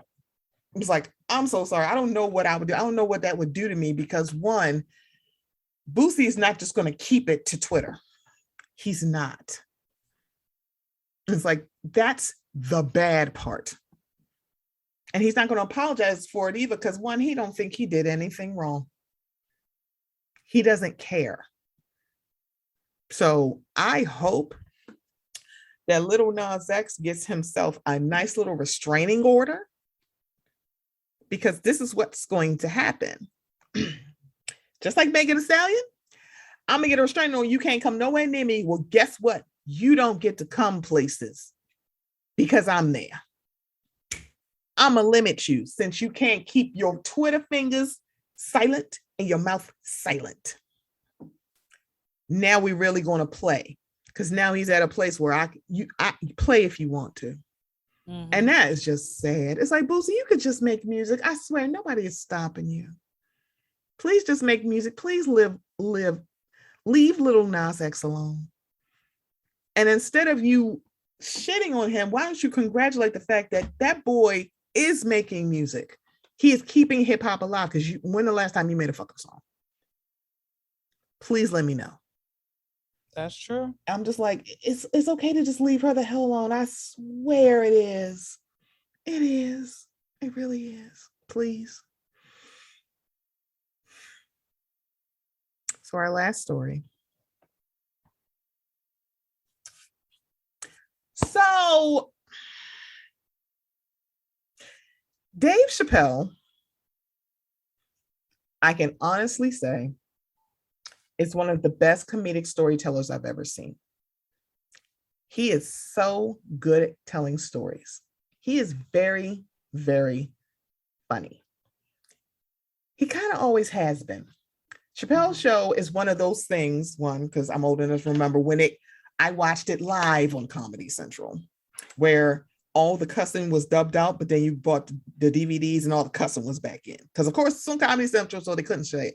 But that's why my brother really wanted the DVDs, is because it wasn't bleeped out. It wasn't censored. It was uncensored on the DVDs. Great. You got more interviews, got Dave Chappelle really should have stayed where the fuck he was at. Because I was also someone who wanted him to come back, because I enjoyed Dave Chappelle. I really did. He is literally one of the funniest comedians. He can tell a story and make that shit funny. But what has not been funny is literally, you can't let this mouse go that folks said, hey, this joke that you told wasn't funny. No matter your white trans friend who told you it was. Baby, you didn't have to do this. I'm like, and the bad part about it, he's now talking about cancel culture.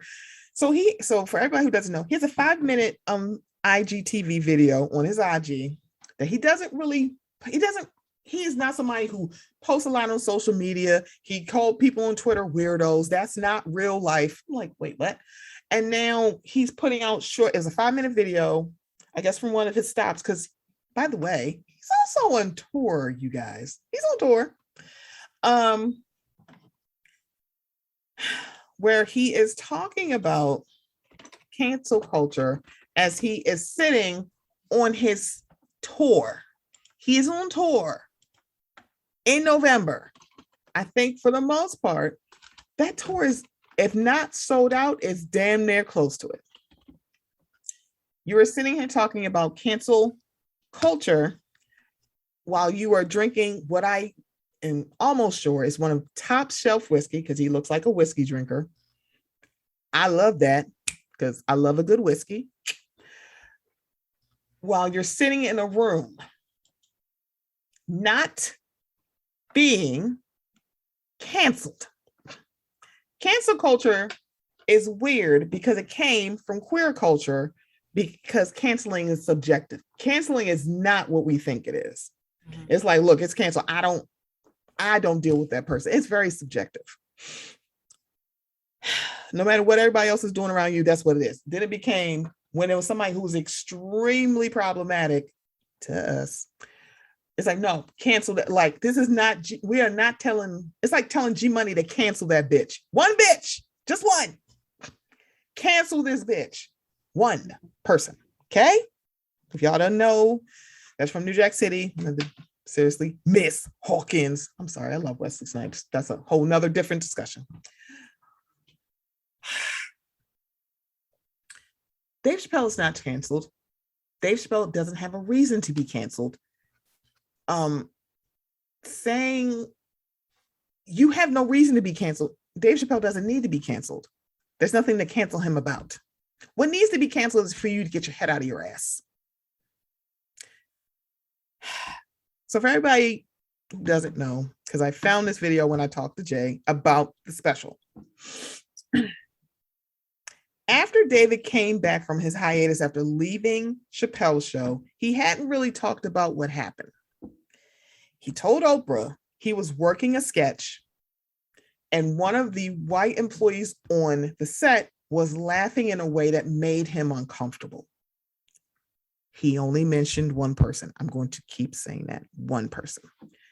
And he said, I didn't want to let Black people down by putting out that sketch and letting white people think it's okay to laugh the way that he laughed. Mm-hmm. One person was the catalyst of him going like, fuck this, I'm out. Right? When he came back his first time, Sticks and Stones, and he made a few jokes, they're like, this shit is like, whoa, what are you doing? Because mind you, Chappelle's been gone a long ass time. I know there's other shit he could talk about. Oh, there's tons of shit he could talk about. He didn't.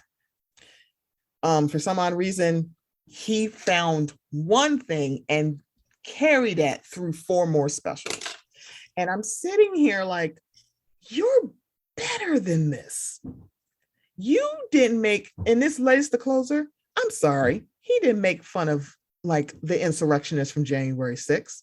He didn't make fun of these people rallying against the mask mandates. He didn't make, and he's not making fun of things that you would think somebody of his caliber could do.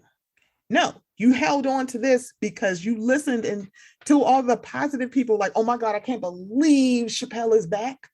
You were focused on those few people said, this shit is not funny and it actually hurts my feelings. Because he's like, why can't I make these jokes? Forgetting one thing. There may be some Black LGBTQ plus people who are your fucking fans. You're forgetting that part. They're like, hey, hi, so I know I'm LGBTQ plus, but I'm also Black too. What the fuck? It became like, oh no, it's not. So now you're sitting here talking about I'm being canceled. You're not. Because this is coming after the whole walkout from Netflix employees. So I would give him a little bit more rope if this was the first one. This is the 4th or 5th one. Sweetheart, they had enough. Mind you, this is his last one. Not saying Netflix would go like, I know we said maybe, how about 2 more? That could actually be on the table. And the thing about it is, people would watch that shit. I don't blame them. They would watch it. It's Dave Chappelle. It's kind of like you go, Dave, you're better than this. It's kind of like, it's just disappointing, especially a fan. It's disappointing. It's like, come on, Dave. There's so much stuff that you could be making fun of instead of TERFs and trans folks. And how dare y'all not 100% think I'm funny? It's a good 90% of the people who think you're funny. That's a passing grade in my mind, but what do I know? It's kind of like you're focusing on the negative instead of all of the overwhelming positive, or just like people who will go to bat for you. They literally are putting their coat over the puddles of people who are saying this is very hurtful to me, so you can walk across them, which is super weird whenever I think about it. So in this 5 minutes, Dave said, I don't know why they said I didn't say yes to them. It seemed like I'm the only person who can't come in the building, which, what are you talking? Sir, you got $20 million per special. Them checks have cleared. What are you talking about? Mm-hmm. I'm like, honey, I'm so confused. So he said, I want everyone in this audience to know that even though the media frames it that it's me versus that community, that's not what it is. Do not blame the LGBTQ community for any of this. It's about corporate interest and what I can say and what I cannot say. For the record, and I need you to know this, everyone I know from that community has been loving and supportive, so I don't know what this nonsense is about. This film that I made was invited. Okay. Okay. This film that I made was invited to every film festival in the United States. Some of those invitations I accepted. When this controversy came out about The Closer, they began disinviting me from these film festivals. And now today, not a film company, not a movie studio, not a film festival, nobody will touch this film. Excuse me. Thank God for Ted Sarandos and Netflix. He's the only one that didn't cancel me yet. So he said in this 5 minutes that he said I would meet with the transgender community, and I'm sorry, the trans community, which I don't know what that means. Excuse me. If they have watched the whole special, if he can pick the place and he can pick the time. It doesn't sound like you really want to have a conversation. You're saying, y'all got to watch my special. I get to say when it happens and where it happens. Yeah, so I would not accept that. So I'm going to bring this up again. He said one person was the catalyst. Well, I'm saying it's the catalyst for him leaving his show. Him making these jokes that people have said after the first special was hurtful. He is using the one white trans woman who said that these jokes were okay. So you had one white person who was the catalyst of you leaving, and now you're using another white person on a catalyst for you staying. Why is it you're using one person, but all of these Black trans women and men are coming out saying, hey, Dave, please stop this. We're your fan. Please stop this. You're like, fuck them. How? Come on, David. Please don't do this.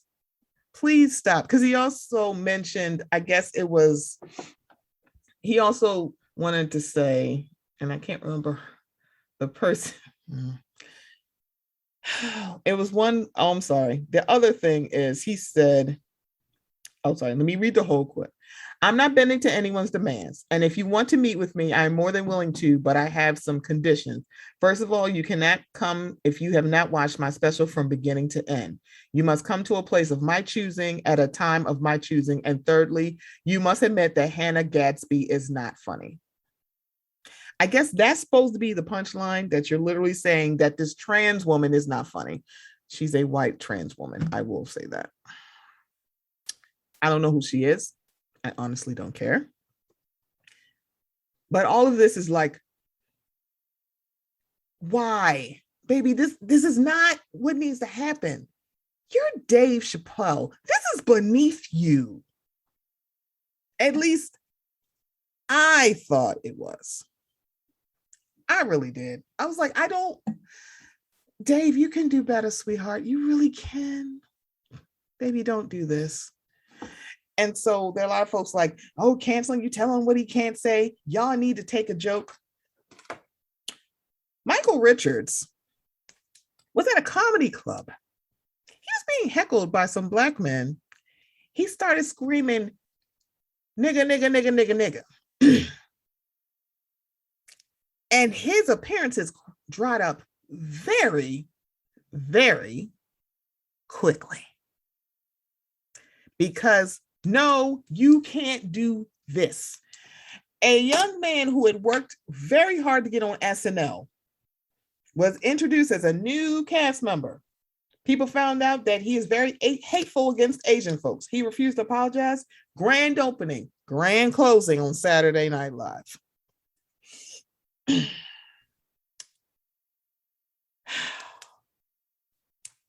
I always go back to Cat Williams talking about the out of bounds when it comes to things. Of course, everybody thinks they're going to make the shot if there was no out of bounds. The speed limit is there for a reason. The out of bounds is there for a reason. There's a reason why there's a line. And if you want to go over the line, you can go do it. You just don't want the consequence of what that looks like. And quite frankly, Dave, there are no consequences. Baby, you still got paid. You're about to go on a sold out comedy tour and people still want to talk to your ass. You are not canceled, honey. You are not canceled even in nowhere near the world. The person that I, in recent memory, that has been canceled was Chrisette Michele. In 2017, she sung at a dinner that Donald Trump wasn't even at. He didn't come to that party. She got canceled. She lost gigs. People were like threatening her, all of that shit. Kanye West said in that man's presence and broke bread with him several different times. He wasn't canceled. He still kind of isn't. That's the funny part. Slavery was a choice. You sat down with Donald Trump. You say god-awful things all the time. Still, though, I love Kanye. I'm not going to cancel him because that's the thing. Nobody ever gets collectively canceled. You can say you don't fuck with somebody. I said fuck R. Kelly in 2001. 2001, 2002, when he had that BET. See, this is how old I am. Yep, Kyndra, you were hating how old I am. I remember me and one of my really good friends, we stayed up late because BET used to have a news show. And I think it was Ed Gordon who got the interview with R. Kelly after the allegations came out. Mm-hmm. He asked him the same question 17 different times. And R. Kelly was like, we all got a pass. And me and my friend, because we shared a suite. So we shared a bathroom. So we had a suite of, because we lived on campus. And we both were screaming, that's not what he said. And at that moment, I was like, I'm kind of done with R. Kelly. Now, I didn't use the word cancel. I'm like, yeah, I don't fuck with R. Kelly. And that's wild because Chocolate Factory, Step in the Name of Love, all that shit. I was like, yeah, I'm good. No. I'm like, and I don't throw music away. I threw his shit right on out. I was like, I'm good. I can't do R. Kelly. I can't. But again, subjective. That is just Stephanie. People are now catching on and that's fine. I'm like, that's fine. Because one, you got to do it at your own speed. No one can tell you to cancel somebody. I'm like, do it if you want. If you don't have to cancel Dave Chappelle if you don't want to. You can put him where I put a few people. Problematic faves. They're problematic. It's okay to call him problematic. I'm like, I still like his shit. Sure, go right ahead. If you recognize they're problematic, I don't think there's an issue. At least that's for me. And again, that's a subjective point of view. But Dave Chappelle, you don't have to do this. You are not canceled. This is not freedom of speech because guess what, folks? That door swings both ways. So if a white man starts getting on television, someone as big as Dave Chappelle, I don't know, Jerry Seinfeld, he's never going to do this because guess what? He did Seinfeld with Michael Richards. He knows better. He ain't saying shit about Michael Richards. You want to know why? Because he's not stupid. He's like, I ain't touching that. I'm not touching that. He knew better. But if someone of Dave Chappelle's caliber, because I think he's also doing something with Joe Rogan, which everybody's like, ooh, girl, no. Got on stage and was making nigger jokes. And you're like, oh no, we need to cancel him. No, because y'all said it's comedy. You shouldn't be so sensitive. Free speech. Please know that door swings both ways. And that is going to be a problem. Because all you need is some big name white person to lose their mind and become super racist. You're going to see people not keep that same energy. I don't want Dave Chappelle canceled. I am disappointed. I need him to go take a nap. Go drink some water. Go take a nap. You're being weird about this. And I beg y'all, please stop bringing up George Carlin. He would not be okay with this if y'all keep looking at this video that keeps being circulated because y'all keep bringing him up. It's like, yeah, so a comedy giant knows that you don't punch down. And I'm sorry, baby, you punching down. You really are. Because the thing about it, because of proximity, you're punching down on your people. If we're talking about Blackness, anti-Blackness is in every community, including our own, which is sad.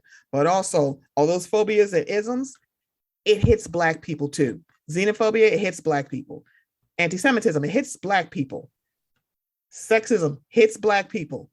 Homophobia, transphobia, that hits us too. It's like, if you don't care about white people in those communities, I'm not going to tell you to do so. But please know, the Black people in those communities are catching strays.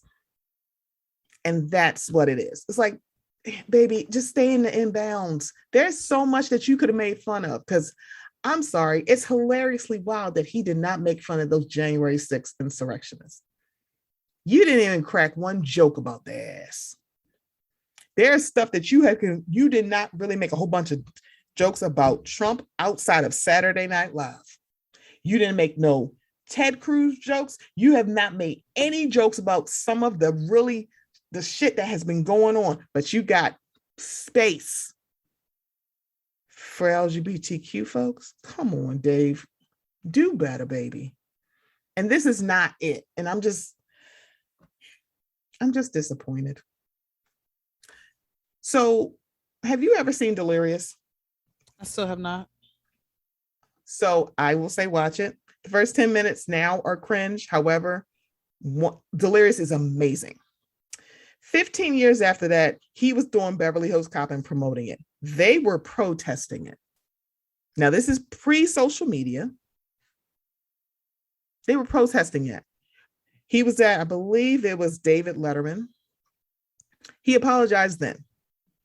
Now, a couple of years ago, he also apologized again and said, I would never make those jokes again. I was a dumbass kid. I would never make those jokes. I'm grown. I'm an adult. I think Dave Chappelle and Eddie Murphy are around the same age. It's like, baby, you got to grow up. It's like, come on. Eddie Murphy was doing that in his 20s.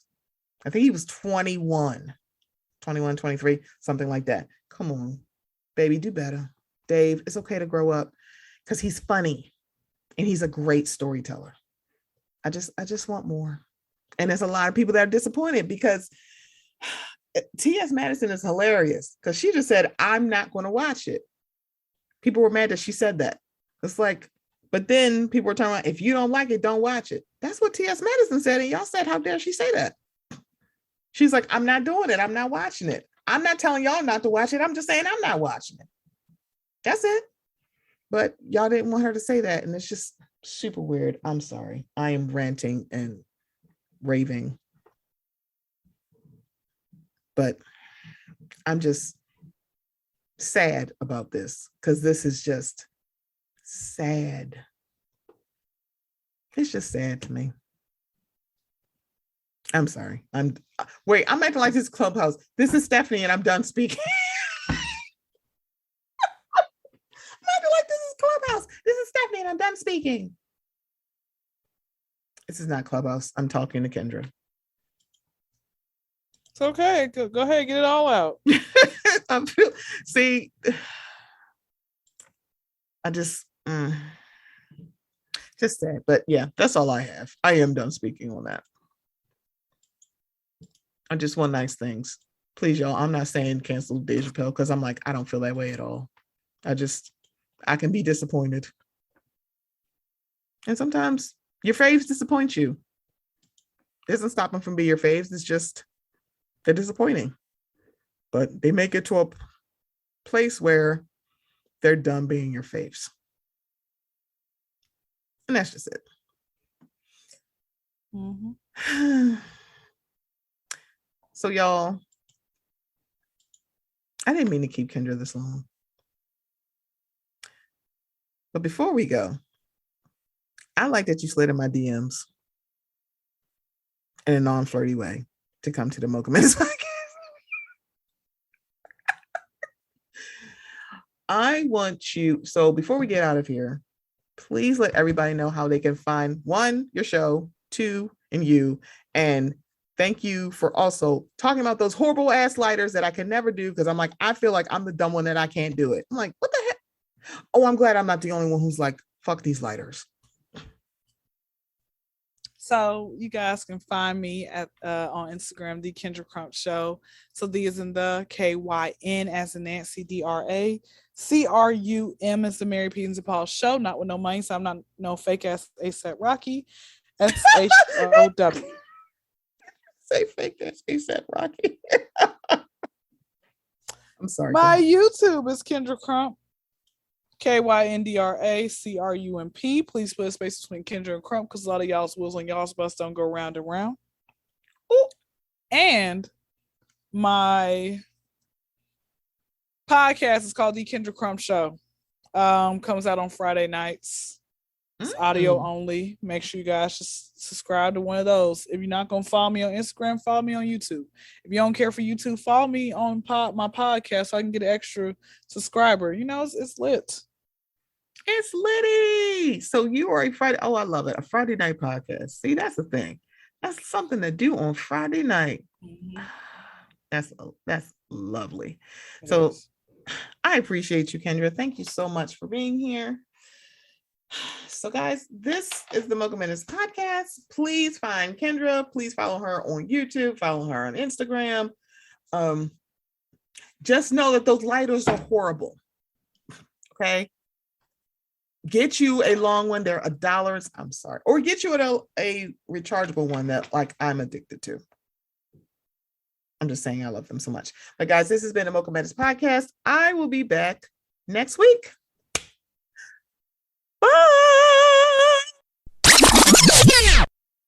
Without judgment and repercussion from cancel culture. If you ask all of the people that didn't make it to the NBA, if you ask them if we just lowered the goal down another foot, they all tell you they make it. Mm-hmm. Nobody likes the out of bounds, but the out of bounds gotta be there, or you'll run up in the stands, right? Mm. So some of these things are for the benefit of everything. Nobody likes the speed limit, but it's necessary. Nobody likes the shoulder of the road, but it's there for a reason. Mm-hmm. My point is, people weren't all that extremely funny back when they could say whatever they wanted to say. At the end of the day, there's no cancel culture. Cancellation doesn't have its own culture. That was people of color. That was us policing our own culture. That was people without a voice being trashed by people just because they had a bigger name than them and more money than them and a better office than them. They could sweep them up under the rug like they didn't matter. I don't know what people we think got canceled that we wish we had back. I don't even know who are they. Mm. It's done for the reasons it's done for, and it helped who it helped. If all that's going to happen is we have to be more sensitive in the way that we talk, isn't that what we want anyway? I'm saying your job as a comedian is to please the most amount of people with your art. So if you want to offend somebody, nobody took those words away from you. Mm-hmm. Dirty bitch ain't been taken away. You can say that, but don't call somebody this word when you know this affects all of these people. Don't use the R word when you really mean people on the spectrum. Don't say this word instead of saying autistic. Don't say this word instead of saying little people. Look, if these are the confines that keep you from doing the craft God put you to, then it probably ain't for you. Your talent.